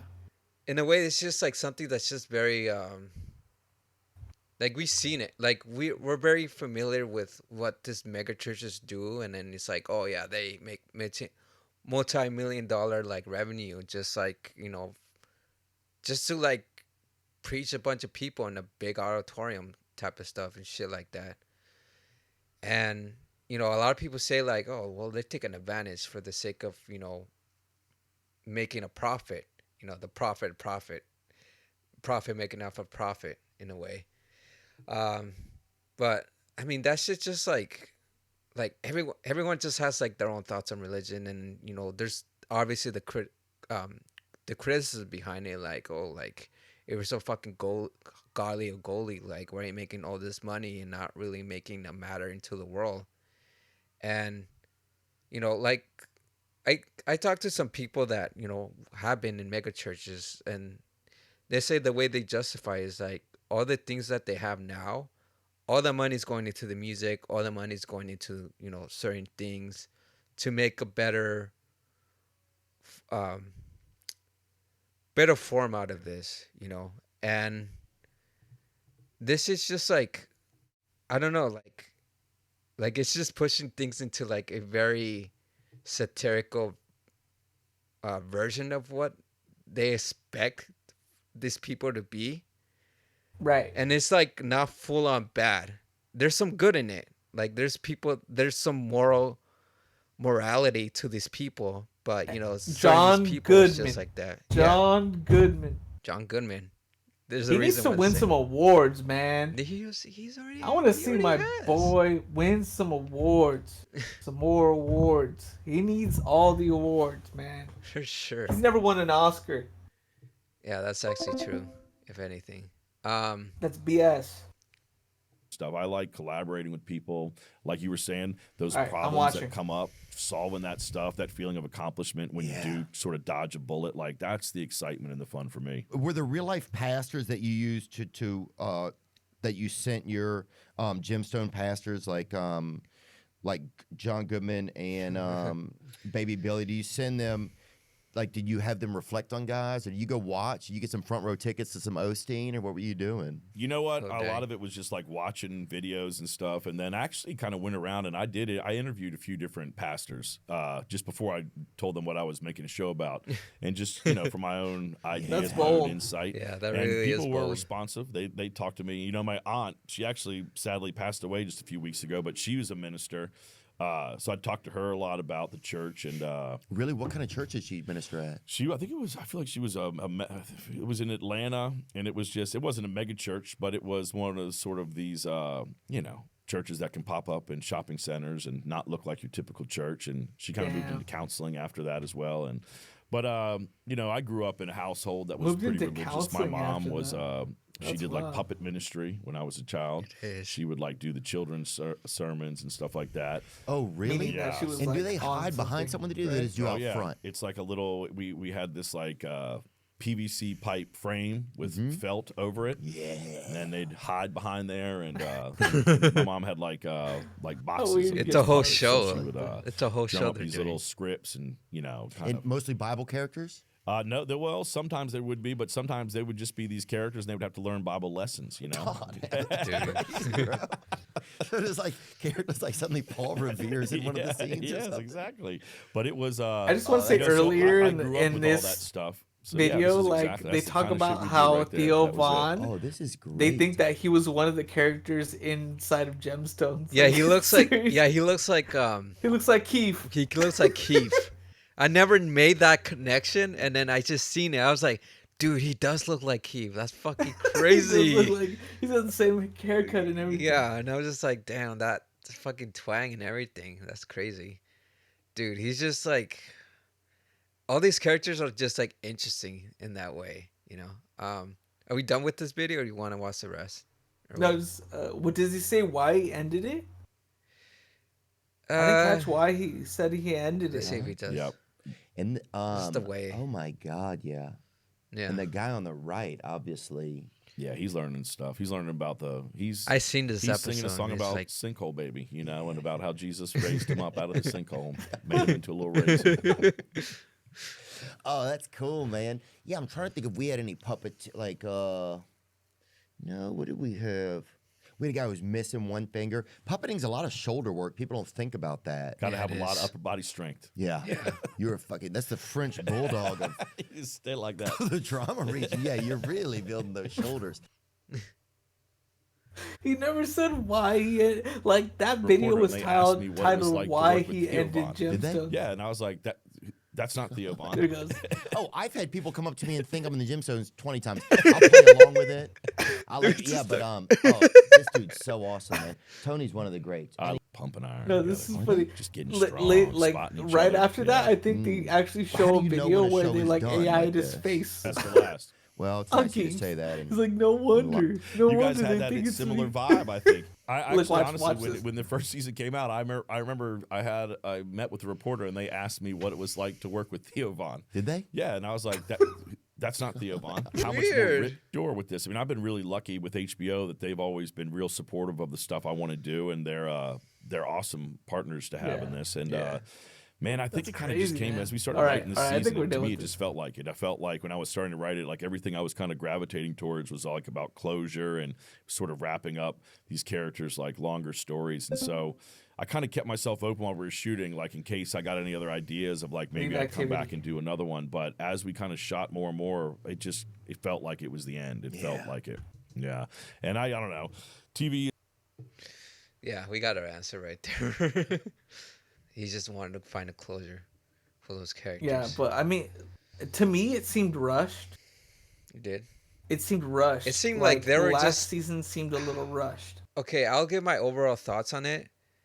I felt like in the beginning it was just like a little bit lacking and just like was just a little slow to the main point, to the main plot point of what the series was.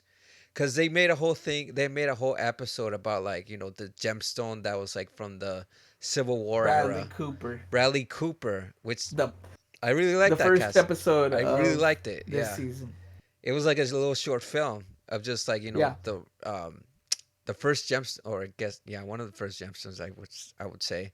It was a great opener to the season because it's a whole different time, a whole different era, and it's somebody that is quote unquote a sinner that you actually find out is the root of, you know, the gemstone family. Yeah. And it was And cool to see that. And then, you know, well, what I always do, like, if you're going to open up your movie or your season or whatever it is, I'm just going to have that like in the back of my head and how that's relevant to like the rest of the series or the rest of the film. Because I knew that was gonna be like the main plot point to the thing related to what's going to happen in the present. And I just felt like they kind of went in and then came off of it. You So I know? mean, that was like kind of like the closing scene of Gemstones was like the kind of juxtaposition and contrast of this runs in their veins. It runs through them to be able to, Yeah. It's saying say a prayer. yeah, it's saying a lot. Like it's saying a lot about like morality, and he was a piece of shit. Like we'll give him that. And then when we see like the Gemstones in the present time, it's like that. Yeah, these guys are like not the But best people. And but then that's the to thing. That bring was it the whole back, thing it's just about it. like, oh, of course he was a fucking murderer and a cheat, and Right. he bribed people out of it. But at the end of it, he did have morality. At the end of it, he was like, okay, That's what's so I'll interesting I'll about be a this. priest. I'll be a preacher. Because think about it. Like you said about Seinfeld one time, What it's I like said. they're all like bad people. Right. Sure. Right. Yeah. So like in this series, they're all in their own ways bad people. Hmm. But when the end is near and push comes to shove and like their whole being is on the line, they lock in and they know what to say and they know what kind of vibe and energy to put out. Yeah. Because that's what you see.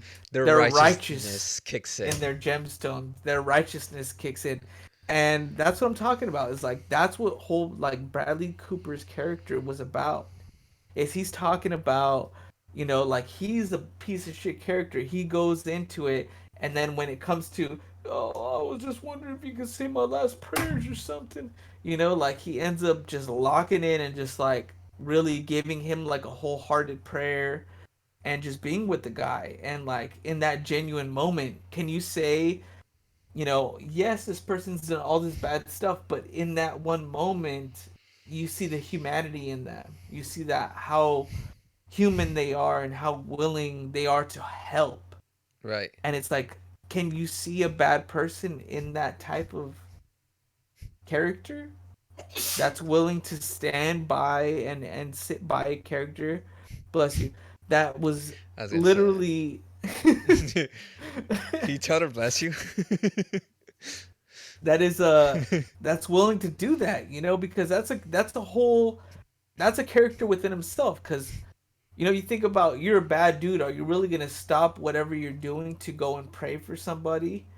But like that's the whole game about it. Yeah. Like, and that's the whole thing, and like that's what all the kids I feel like were raised on was, you know all we got to do is talk. We just got to be show people. We just got to do this.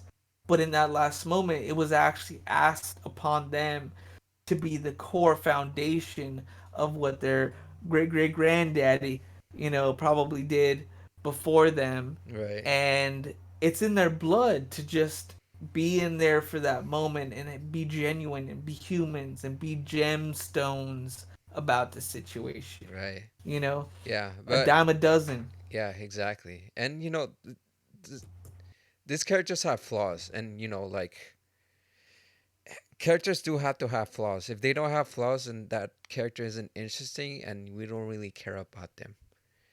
And just Yeah. with everything, like we're not perfect people, and who else says they're not perfect people? Christians. I used to, I was a believer at once, and I guess I still am, but I am sure. You need a prayer. I don't need a prayer, but I will say this. This is what they always said. Nobody's perfect. In God's image, like everyone's like not really perfect except God's perfect, and it's just like, Right. cuz obviously we are humans. We do mistakes, we do have flaws. It's just what makes us us, you know. Right.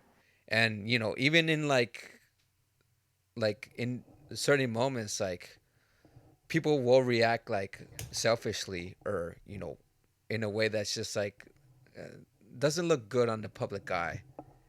But at the end of the day, like people will question like whether is this thing right or not, you know? And I feel Yeah, I like mean, at the end of the show, like I really feel like they had learned a lesson, you know. right. Overall, it was just like a misadventures and just stuff that they were getting into. And The then by core the service that they're supposed to provide yeah, to and then by people the end of the is, show, you it's know, like they really did learn something at the end of the day, you know. yeah. And let me just take a whole sidebar to this whole series in total. Yeah. This is a series about religion. Hmm. Like, how many series out there are actually portraying a religion in its whole full marketing aspect? Marketing aspect. Hmm. Okay? Like, dude, they're being completely real in that aspect about it. But they're making, that's what you said, it's satirical. They're making a farce out of it. Yeah. Because why? Because how can you take that seriously? In my opinion, you should never have to pay for religion, No. right? I mean, there's some places that obviously they built this place. It's beautiful. You know, you feel a certain responsibility to contribute to the upkeep of that Due diligence. place, Yeah. right? Due diligence. But I mean, I don't feel like in total you should never have to pay to be part of a club that, you know, is talking about God. You Right. know, I feel like that should I come free of charge I and like how you stuff. said club, You know, but yeah, like but that's what it makes you. it seem like. Yeah. You know, you get this vibe early on from the whole Gemstones family that this is the larger than life kind of prospect, that these people don't normally live these types of lives, and yet they're finding themselves in a wealthy form of, you know, modern living because of religion, because they're able to sing songs about what people like and are on the theme of religion to the point where they have them on the radio. And to the point, and this season, I'm not sure if it was this season or last season, but it was the one where they were walking out of the courtroom where they were being filed against about a certain song, and they were saying like, "Oh, we don't want you in this town." But like, "Oh, I'm sure people want us in this town," you know. And they're It walking out was of the this season. courtroom, Yeah. and they get thrown, you know, some milkshakes or I don't know what gets thrown on them. It's like it really shows like, yes, these people do confront a lot of haters in that aspect, as people that think like, you know, you're here only to make a profit, you're not here to Yeah. actually be about God, you're Yeah. not here to actually preach the Bible, you're Uh, here to make a buck. yeah. Well, this is the other thing they don't think about. Like you're owning a church. A church in itself, also, it's like it's a business as well. It's a Non-profit. quote unquote nonprofit, but it's a business nonetheless. And what they were trying to do is like expand what they could and say like, hey, we need this parking lot, and then they say like, oh, it's gonna bring jobs, and they like, well, parking attendants, and to me like, I felt like I was on their, not the people side, but like on the gemstone side, because it's just Right. like, okay, yeah, you're bringing opportunity, you're bringing prosperity, and I Yeah. feel like that's kind of a good thing, but people are You're against bringing it. business to the small town. Yeah, and then Yeah. they're kind of against it because it's like, oh, you're a church, you're taking advantage of people, and that's how they see it. And it's just like, no, well, I mean, they're also trying I to mean, do good. Like, I think there's good right, but intention at the behind it. same time, like Danny McBride just said, he was talking to his aunt who was involved with a like mini mall churches and Right. stuff like that. Like, what do you do at malls? You go shopping, you hang out if you're a kid. I mean, you do all this stuff, but But what's the whole this is point of going to a mall? the shopping experience, really, Money, and money. the transaction, Well, I mean, a lot of right? people like don't buy at the mall. They just that's just a space to hang I out. don't know, man. I feel like a lot of But people yeah. do buy at the mall. I feel like a lot of But people there's go and like, plan to. I'm They not go saying that even they if you don't go window buy. shop. Yeah. Even if you window shop, you're planning to buy something that you want to get. Yeah, you're thinking But about. why open a spiritual, That's it. This is the thing. This is right? the difference between like what the mom, between what the mom was trying to do with opening like a whole parking structure against Yeah. what Danny McBride's character Jesse was trying to do with the mini malls. With Mhm. him, it was about ego. Bring as Right. much like spots in expanding yourself for the sake of money and also ego, because he's also competing against the other mega church. The I forgot the other guy's name. Because for them, it's not just a competition of how many followers you have, but it's a competition of how many locations you have, how many people you have it's to your church. yeah, it's a battle of empires of whose legacy is much bigger, Right. you know. And then with the other guy, I'm forgetting his name, but that was like a main plot point, you know, with Jesse having to fight this rival, this guy that was just, you know, he has his own family, but we see his side of the family, and he seems like he's the head of the family in that point, but he's kind of like a piece of shit about it, you know. So again, Because you see him slap his stepbrother basically, yeah, like across the face in one of the first scenes because he asked for he asks money us and for like money. He's just like, nah, like, fuck you, like, compared to a scene later on where you see baby Billy asking for money from the kids, which is like, you know, he's in a spot where he's obviously the older uncle, but he's the one that kind of started it, you know, and he's asking for funding. He's doing it in a way that you, you don't really see, you've never really seen before in any kind of thing, but like he's explaining his plan, you know, he's yeah, I'm gonna just need $2 million and about an 8 ball. the A-ball got me.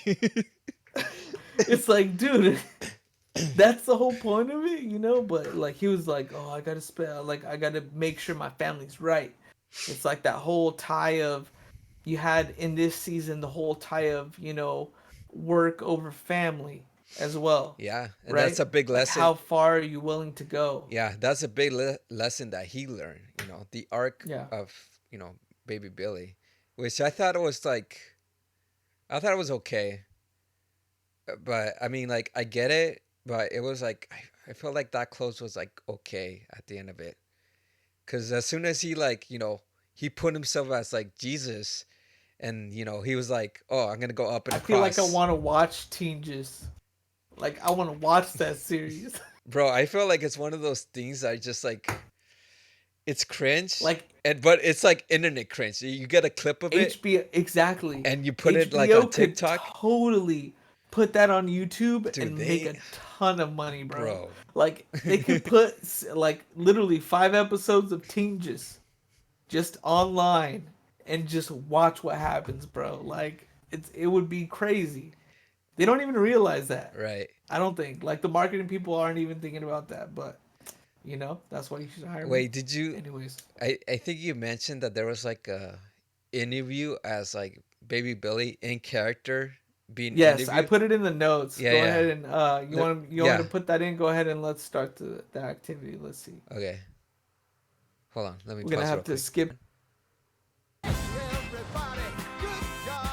And this is the small ad for From the fourth child season prodigy to geriatric from Baby Billy curiosity. I was to always everybody destined to be and everybody in famous. Baby Imperial. Yeah. Billy Freeman has been a persistent force in non-denominational faith-based edutainment for nearly 70 years.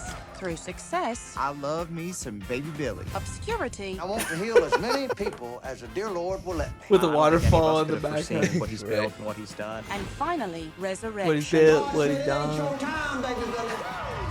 Faith Tonight presents Uplifting Figures, Baby Billy Freeman. Mama told me not to, I did anyway, misbehaving. Daddy said don't, but I said I'm gonna misbehaving. Tonight we catch like up all with Baby 80s Billy now. on the set of his much-anticipated new series. So you It's funny created because a it's like huge modern, hit. but he looks like Huge he's in hit the with Bible 70s. Look at Yeah. that collar. The biggest hit. Like he's stuck in that era. I wasn't surprised at all. I knew that was gonna be a hit. I love her wife. Ideas like this. Her wife is Always. just so, That's how like- my mind has always worked. I only know one speed, and that's rabbit on a lawnmower. Ain't no turtle here. Well, you've seen Family Feud. It's that. It's that he kind of took that idea. Legally, he didn't. With the hottest theological quiz show in the world, Baby Billy isn't That's about to good. take a day of rest. You know, it takes just one success, and then all of a sudden, your phone won't stop ringing. Currently, I'm working on a young adult television show that came from my imagination. Teens us, set a time in Jesus' life as a teenager. They think you're nothing more than a God, carpenter's dude, son. what the If I fuck? win the village dance contest, through my moves and swagger, I'll show them I am the chosen one. Always It's up like- to he's mischief. like It's like Right. super Like- cringe. It's like Late he's for class. competing for like the chosen. People love history, and people want to know what it was like to go to high school. I like during how Jesus' authentic time. this is. We are praying for its success. It's crazy because Cut. they Why actually you mum? We are- filmed Changes for now. this while they Say were it with filming authority. this Go season. again. I like how he said What we're is the praying pressure for on its you success. To write, produce, direct. Well, and also star. Oh, star? Take these damn kids off my knee. Guess I'm gonna have to do everything around here. Go on, sit down. That was an actual line that he did, but from a Nobody different camera. could You play notice him that? The way that I could play him. I think it's asinine. Dude's what, 116 years old, playing a teenager? I just love it because they're all in character. Character, you yeah. Like she would say that shit. know? Yeah. Despite his advanced age, Baby Billy's vision for media Baby Despite his Billy. knows advanced no age. bounds. It's costing me quite a bit of money, a lot of money. Is there an expiration date on one's imagination? I say not. I'm just hitting my stride. I haven't seen him sleep in a while. How else would you enjoy success? You got to keep it rolling.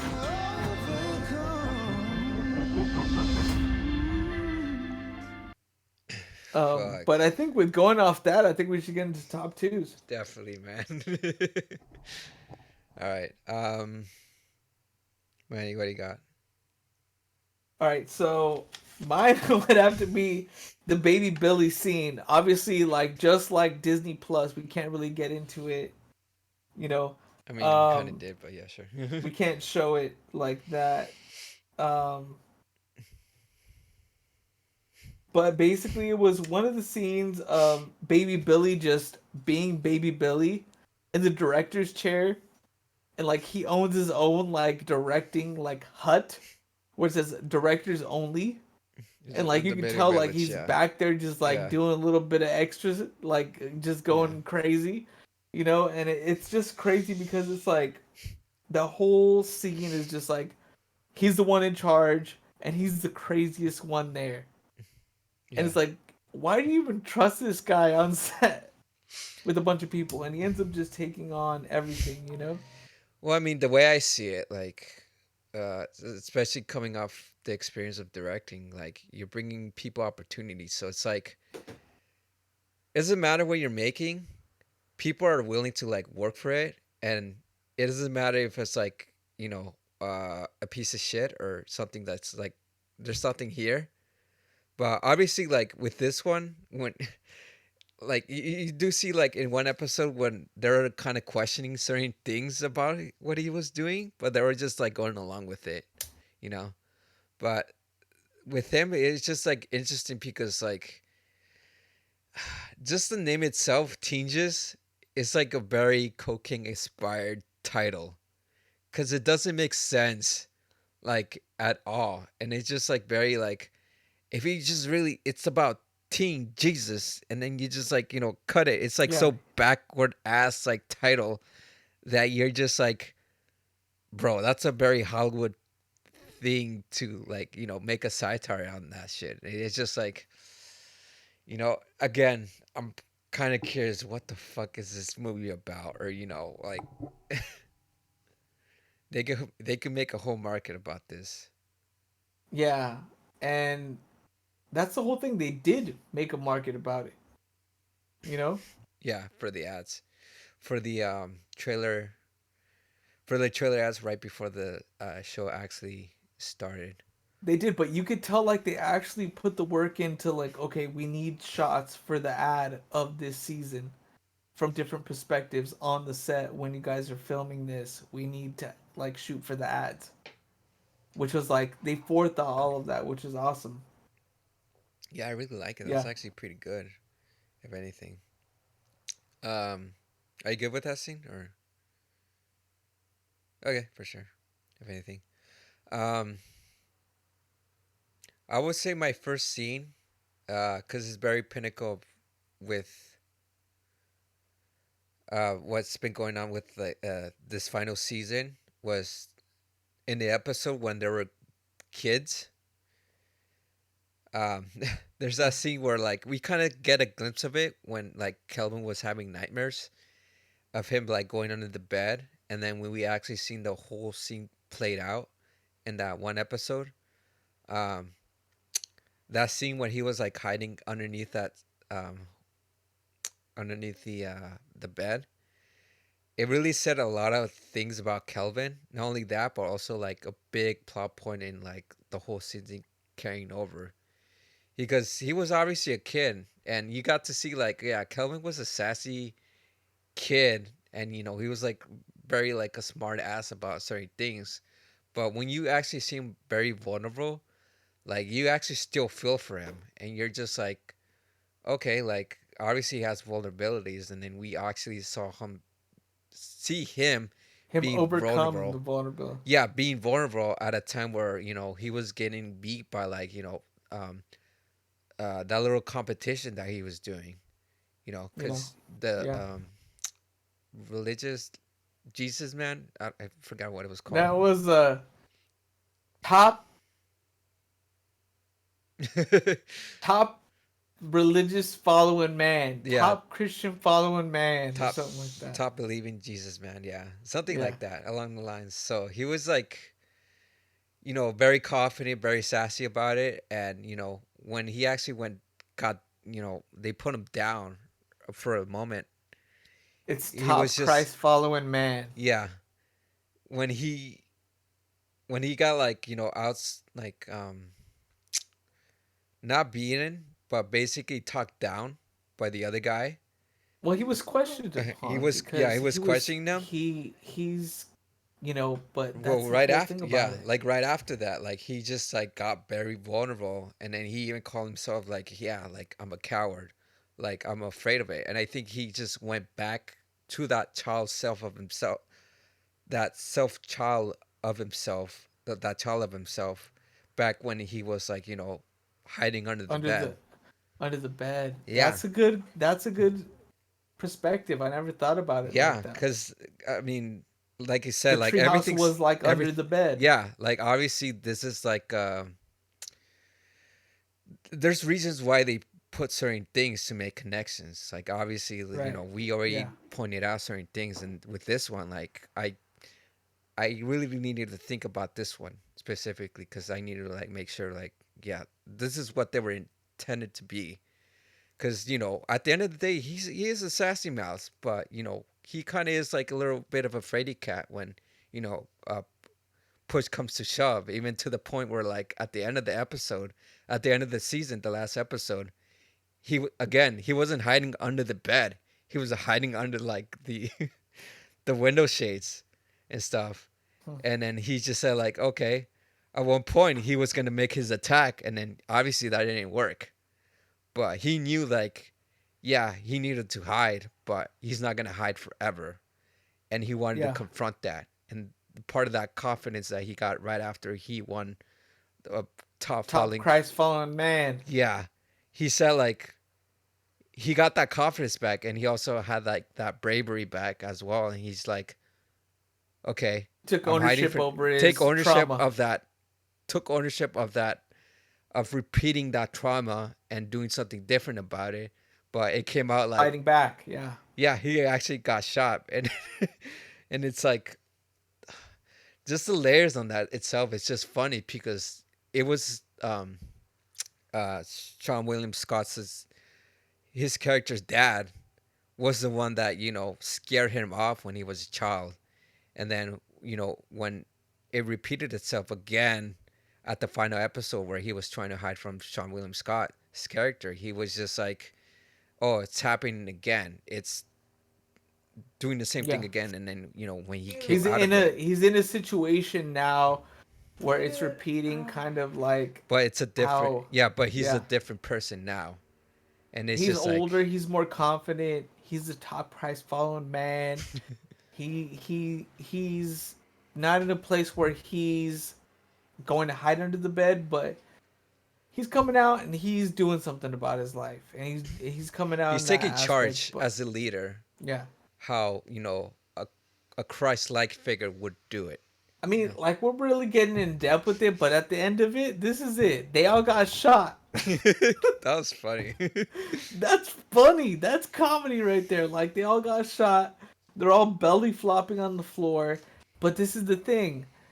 They all had different perspectives in their life because of the gunshot wound. Right. So at the end of it, like they all do come together, and they're trying to survive, plain and simple, and they're different people at the end of the day, but also very flawed. Yeah. So it's just like very like reminiscent of who these people really are. But at the end of the day, they do change, if anything. Freaking yeah, I mean, I guess that's all I have to say about that scene, because it really does have like a defining arc to that character, and the beginning of that season, like that was like the point of the beginning point of it, if anything, and then the ending one, it was like him hiding under the table, on the window shades, and then him coming out is got shot at the end of the day. But either way, it's a comedic arc, if anything. But yeah. I mean, for me, the arc was like I said, like they all learned something within getting shot. Danny McBride character, he was like, he's a family man. He realized like he's a family man at the core of everything. Like he was trying to pave a way for what's his name? Judas, one of his sons. Oh, I forgot. What was his name? It was like the jerk. It was like, yeah. Yeah, the jerk kid. I forgot what his name. Oh, it was the name of the emperor. It was the name of the emperor. Emperor. Pius. Wasn't it? I don't know. You look it up. I mean, yeah, I was trying to. I felt like that this season specifically, Danny McBride was trying to be like the better dad or the better man. Actually, it was both the better dad and the better man. The better man too, but like he took resilience and he took ownership of like being the man behind the scenes. Like he liked being the man behind the scenes, which was like bigger. That was bigger of him than any other moment, And for Kelvin, it was him actually announcing on stage, spoiler alert, that he's a gay top Christ following man. Yeah. And just walked out and left the stage. Yeah, drop mic. So it's like, can you be a top Christ following man and be gay? That was a whole, but he owned it and he ended up winning the top Christ following man. Pontius. Yeah, Pontius. This is the thing, is you got Judy too, that she got shot, and her whole thing is like, but that her whole religious life and all the money she gets and from her family is totally aside from the person that she is. She's obviously very reliant on other people. She's not only just reliant, but she's also like very narcissistic on like how she feels about things. Because I think the whole thing with her is just like, she thought about like, I think every season she was like doing something that was not selfish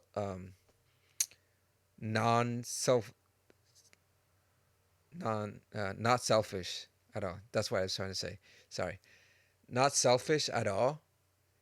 And we've seen that before in Judy, and it was just like kind of like a glimpse of it. And then this one was like the full on, where it's just like, okay, well, BJ is doing really good with this monkey, so she stepped aside her feelings on this monkey and just thought like, okay, what's important for him and what would be important to my partner in that sense. Let me say this much, as far as the animals being in this season, that's kind of the kiss of death for a season. If you gotta add animals and monkeys and crocodiles to make your season like a little more interesting, like that's kind of like okay, you're at the end of your rope right there. No, Danny McBride has actually done this before. I'll tell you that right after. What's your other scene? Oh, my second scene. Yeah. Well, I mean, I was gonna talk about the closing scene, but we already kind of did. The red wine. You know, they brought that song back. Kind of. Them belly flopping was awesome, but my other scene was the monkey. Okay, talking about the animals. The monkey in this scene. Oh my god, dude!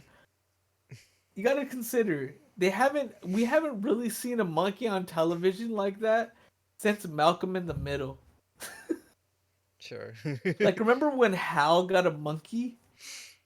I mean, Hal got a monkey at one point in Malcolm in the Middle, and we really TV? haven't seen, Yeah, like, sure. the new generation hasn't seen, interaction. I mean, there's a lot with of the TV monkey. series out there, so we don't know what animals they have. But only so many have dealt with the monkey. Okay? Like, on the level bro. that they have. Just saying, bro.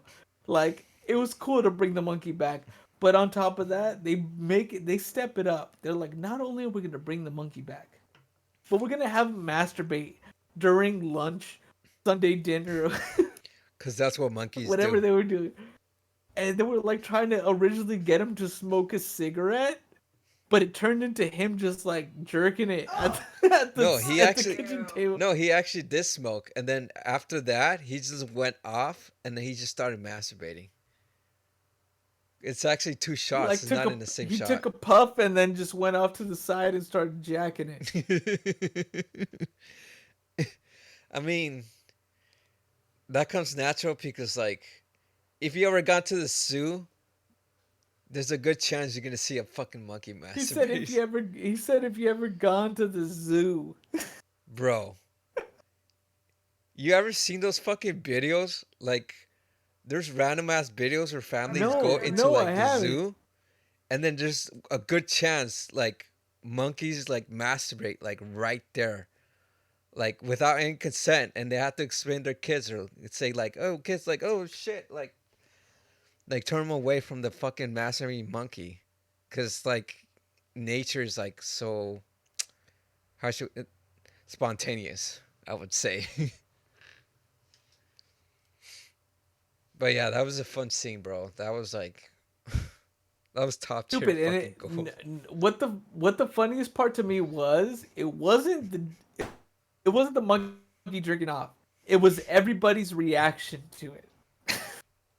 It was like they went around the table. Like, oh, dude, what the fuck? Oh, shit, you're playing. Yeah, everyone's just like reacted to it. Everybody had their own reaction to it, and that's what was funny to me. To be clear. That's what was funny to me, because you see like the other like his henchmen like going to like the pointing at each other, just like pointing and laughing. It was stupid. It was like you could not have that scene unless you were in season 4. Like if they did that scene in season 1, you would be like, "What the fuck is this?" There'll be a little too out there. It will be a risk. Right. Yeah. You could only do this in season 4. HBO. That's why it was an awesome scene. Yeah, I think he held that like close to his chest. He'd be like, "I'm gonna hold this till we're good on a season." So I wrote this scene where a monkey jerks off. Let me HBO will do it. We got the handler. Look, let me go back to what I was saying. That this is the first time Danny McBride has done this. So if you watch like Vice Principals, only lasts like 2 seasons. At the last episode, they had a fucking tiger, like a live ass tiger, for that season, and it felt like out of nowhere. But at the same time, it was kind of symbolic, and also like the tiger was like the mascot for that high school that he was being a principal of. And at the end of it, it kind of spoke on like Walton Goggins' character, and basically like a cathartic end towards like that whole thing that I'm not gonna spoil. But again, like, I don't know, there's something about animals that he just like wanted to bring in because he has the money for it. Because animals are No, expensive. that's the whole thing. Bro. Animals are That's the whole thing. expensive. It's a flex. It's a flex. Yeah, he's allowed to. On anybody else He's is good. like, okay, but they always say, don't ever work with kids or animals, right? That's what the whole saying is in the business. And they did both. They did both in this season. They can do it. They worked with kids and animals. You know? What about what's your second shot? My second will have to be that after the red wine, when they got him. Yeah. So, Yeah. you know, you don't know what we're talking about. Like, again, spoiler alert. But basically, Sean Williams' character is like, he's fucked up in the head. And, you know, at this point, like, he was going to hunt them down. And, you know, they all got together after he's gone back to the car. And then he comes back. They shoot him down, basically. And it's like a very fucked up way, but also like funny. And a very dark comedy in a sense. He's like, I think you grazed me. And he's like, no, we definitely got you. And then the blood starts squirting. And just like when you make moments like that funny, it's like cool. And then also like when they started praying, like that's what really caught me. And I was just like, fuck. Like at the like we thought these people were like pieces of shit, but when they're vulnerable, That's what I'm talking about. And just when they're vulnerable, luck, they lock in. And they locked in. They did this for their friend. They did this for their friend. Almost like they're like their fourth sibling. That was basically like their fourth sibling, and they were able to give them that closure. That closure. I have something to talk about on that whole thing, but yeah, like yes, that was the whole thing about that character. It was like they locked it in for him. It was sweet. It was like a bittersweet moment, and I was just like, "Oh, dude, like that was good. That was good," and it just closes everything what these characters have gone through, and at the end of the day, they're not complete pieces of shits, just like their grandfather, like their great grandfather before them. Like, yeah, you thought them as pieces of shits, but at the end of it, like, there is like some sense of morality or this sense of goodness that they're able to pull off at the end of it. And they prayed for him when he was dying. And that completely tied in with the whole season that had happened. It was just like that whole closure, that whole fucking closing of that arc. Yeah, that was the whole thing about it. Is it was an arc, and it was an arc that was designed specifically for that season. Mm-hmm. And that's the thing that got me about this whole season is the fact that these characters never existed, but these characters ended the season. Like, that was kind of weird. Yeah. For me. All So right. yeah, that's what I'm saying. Wait, where did I leave off on? Just like at the end, their arcs. Okay, yeah. Wait, what? No, I didn't. I forgot then.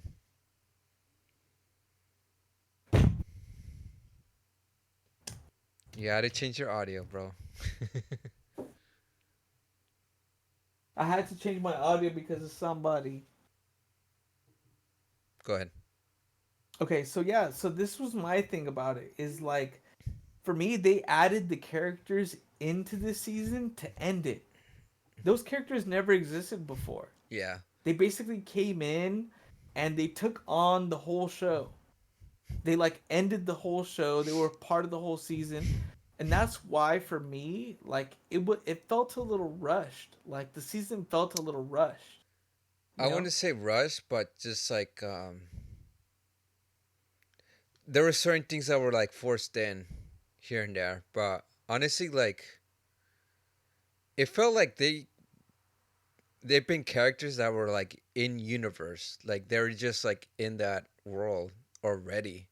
Because you could have sworn that, Sean William Scott's character was already in there at one point. But, I mean, this is the first time we've seen him. And then also with his mom. And I just felt like, yeah, this is a big part of, like, their past that they've done, Like, yeah, this is, like, obviously her girlfriend that she hung out with, and then them rekindling or meeting back is just like sparking up like a romance or sparking up like some sense of like the past. Now And let me ask you this. This is a spicy one. Go ahead. Do you believe her? I half believe her. There's like, I would say what the whole thing when it came to like the prostitution and everything, and she was like kind of low on money. I was like, maybe she was, and she just said that out of nowhere. And when she was saying all this stuff to the kids about her mom and everything, that's when I do believe her, and there's some genuine like goodness in her. But I mean, I get it. Like, people aren't perfect, and people are trying to survive. So I was like, there's not a clear answer at whether or not she really did lie or not, because I just felt like that wasn't even the point.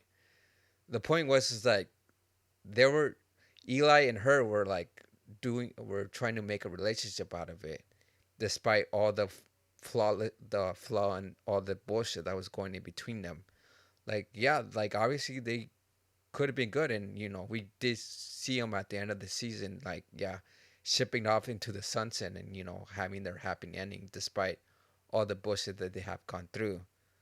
But sidebar on this, go ahead. many Big Lebowski vibes did you get from John Goodman in this season? I didn't really like. I didn't get it. I didn't really get any. Like him as,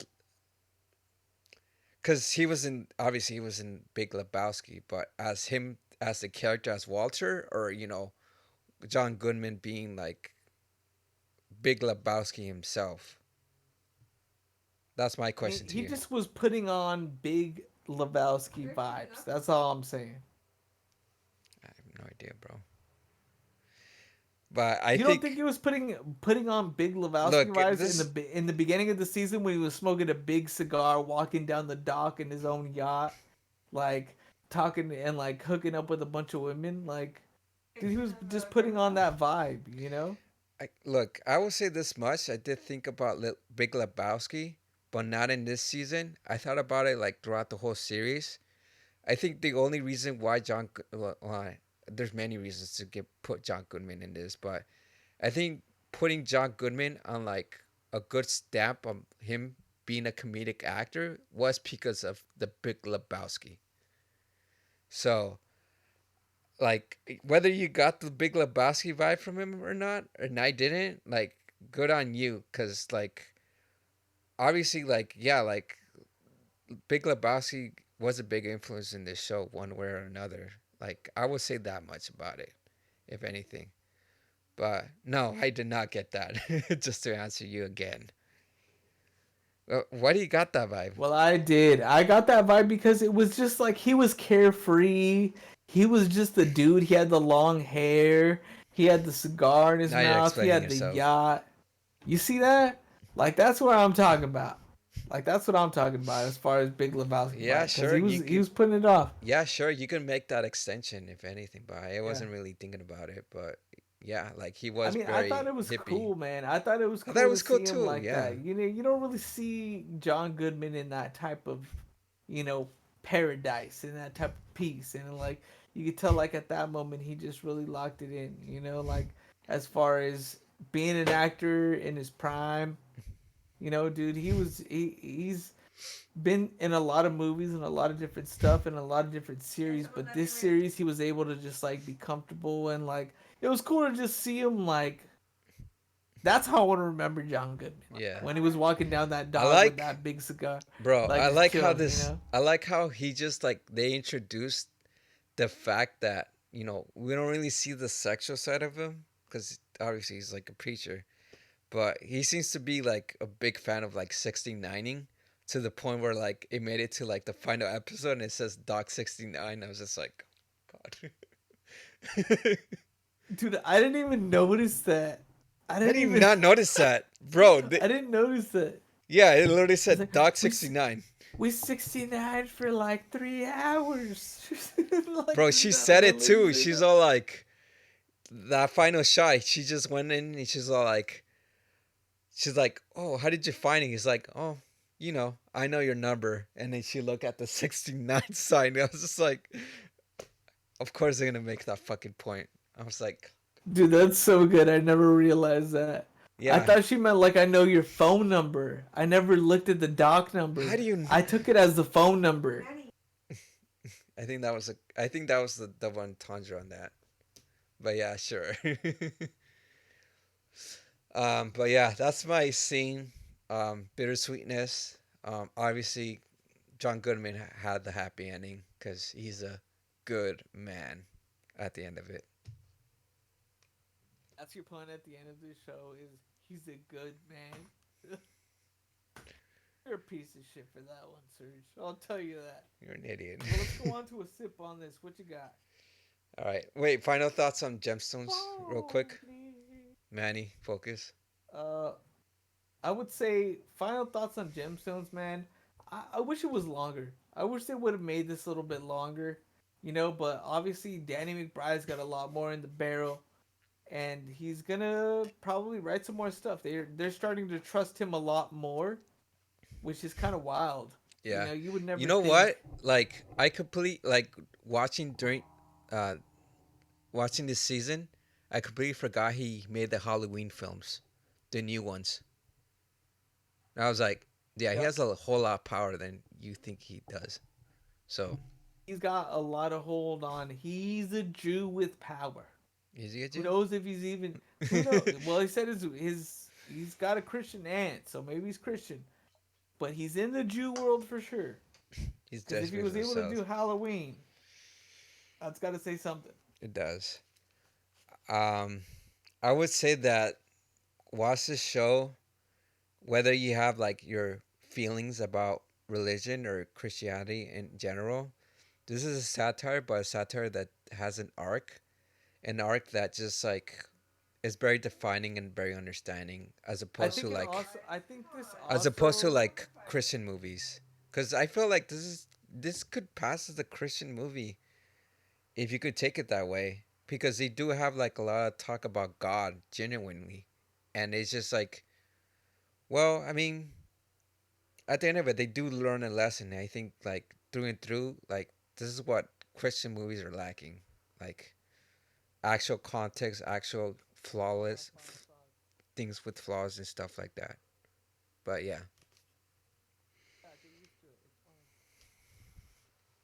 My final thoughts on this is, like I said, it's powerful. I thought we already did. Well, like a thing on just religion in general, but like I said, I think that they're ending it because Danny McBride is like, he's got more things that he wants to do. I think he just wants to spend more time with his family, take a break, and then go on the next one when he can. I think he's already thinking about the next thing, but like I'm you pretty said, sure like he you you would never think he has that much power, but yeah, now you're starting to see like he's slowly like getting more and more respect and credit, like Hollywood credit, as far as making stuff. So that's dope. I think it's dope. And I think like Kelvin's character, what's his name? What's that dude's name in real life? Adam. Yeah, Adam what? Something or another. But that dude, like, you see him go from Modern Family and now he's in HBO. He just finished a whole series. Really? Like, That's the first thing that comes to your mind, that he's in Modern Families. Yeah. Workaholics? He was in Workaholics, obviously, but him being in a family-friendly show like Modern Family, just like, that's when ABC7, bro. Like they wrote the show and stuff like that, but that was on Hulu. Remember? That shit was on Hulu before. I mean, it was on Fox, sure. It was on Fox, yeah, and then it transitioned, but now he went to ABC, sorry. Like I said. Yeah, ABC, and then it went Adam to Devine. now he's in HBO, bro. Now he's in HBO and he's like doing it big, and he totally had to switch his sexual orientation for this. Yeah, and Roxy. he was very convincing on it, Cause he even asked like his gay buddies, like, "Oh, how am I doing like this?" Like, dude, you're very convincing as a gay guy. I think he got more convincing as a gay guy as the series went on. That's true. You Yeah, know? yeah, definitely. But All right, yeah, dude. Yeah. sip on, Wait, sip on this. Yeah. What are So we sipping on? we got like one couple shows we want to actually, yeah, a couple shows we want to recommend from both our parts. So obviously this is a TV episode, so we'll consider this as a sip on this recommendation. So I actually want to recommend like a new show that came out on Netflix. It's called Bad Thoughts, created by comedian Tom Segura. And if you know Tom Segura, like he has a dark but funny sense of humor. And with this, you kind of get a sense of what his head is and what his mentality is. Because in a way, it's like it's a comedy series, and you would say like he's making skits, but it feels more like short films, and that's what I thought. And then I listened to the recent Rogan episode with him, Tom Segura, and he said the same thing, and I was like, yeah, it definitely feels like short film type of things. Because initially, Tom Segura did want to be making movies on the side, like comedic movies, and he's getting a shot of it in this series, and I gotta tell you, this is not safe for work type of comedy. I'll tell you this much: just watch it on your own or with your significant other. They're comfortable with it, and he has just like a lot of edginess to him, a lot of grit, a lot of fucking.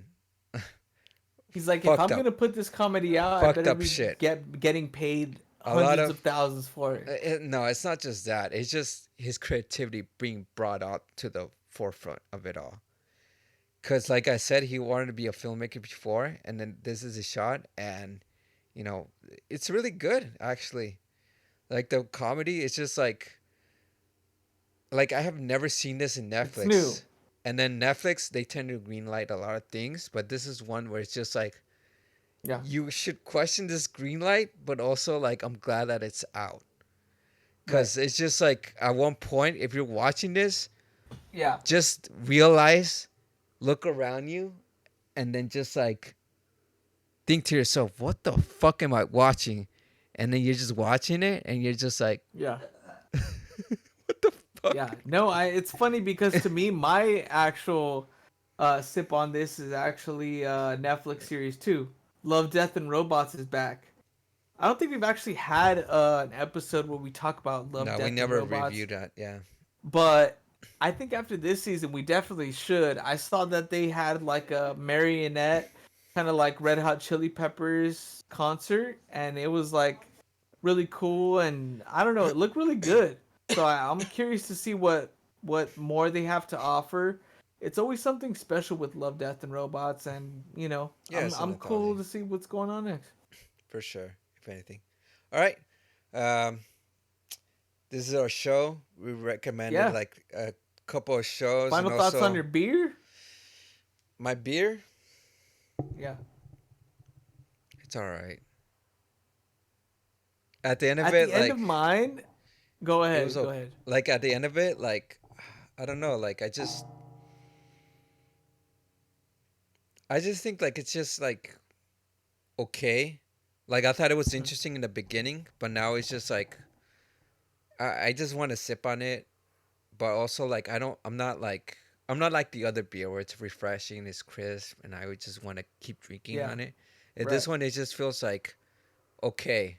It doesn't feel heavy. Yeah. It doesn't feel anything that's like very like would put me off.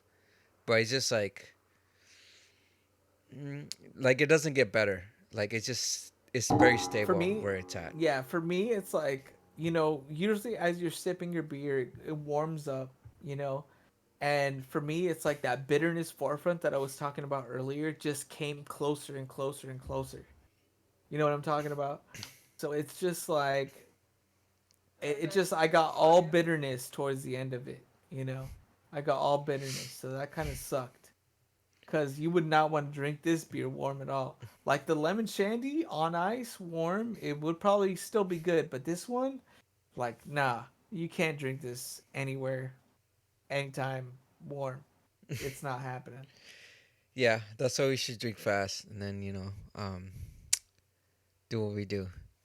But anyways, yeah, that was our Well, beer. that's what happens when you're talking about All right, lower your voice. craft beer and entertainment. Lower your Sorry, voice. I have to input my level up and down because I got over here. So I'm turning my stuff, but time to hit that button. All right, this is going to Craft Cast, and it's been a good one. You can find us on IG. Obviously, we're starting this vertical video format, so let's see how it goes. It should be much more accessible and much more like fun to watch and much more like appealing. And that's fucking Roxy in the background. I'm Sergio. That's Manny. So yeah, it's been a good one. Later. Love, peace, and chicken grease. Andor.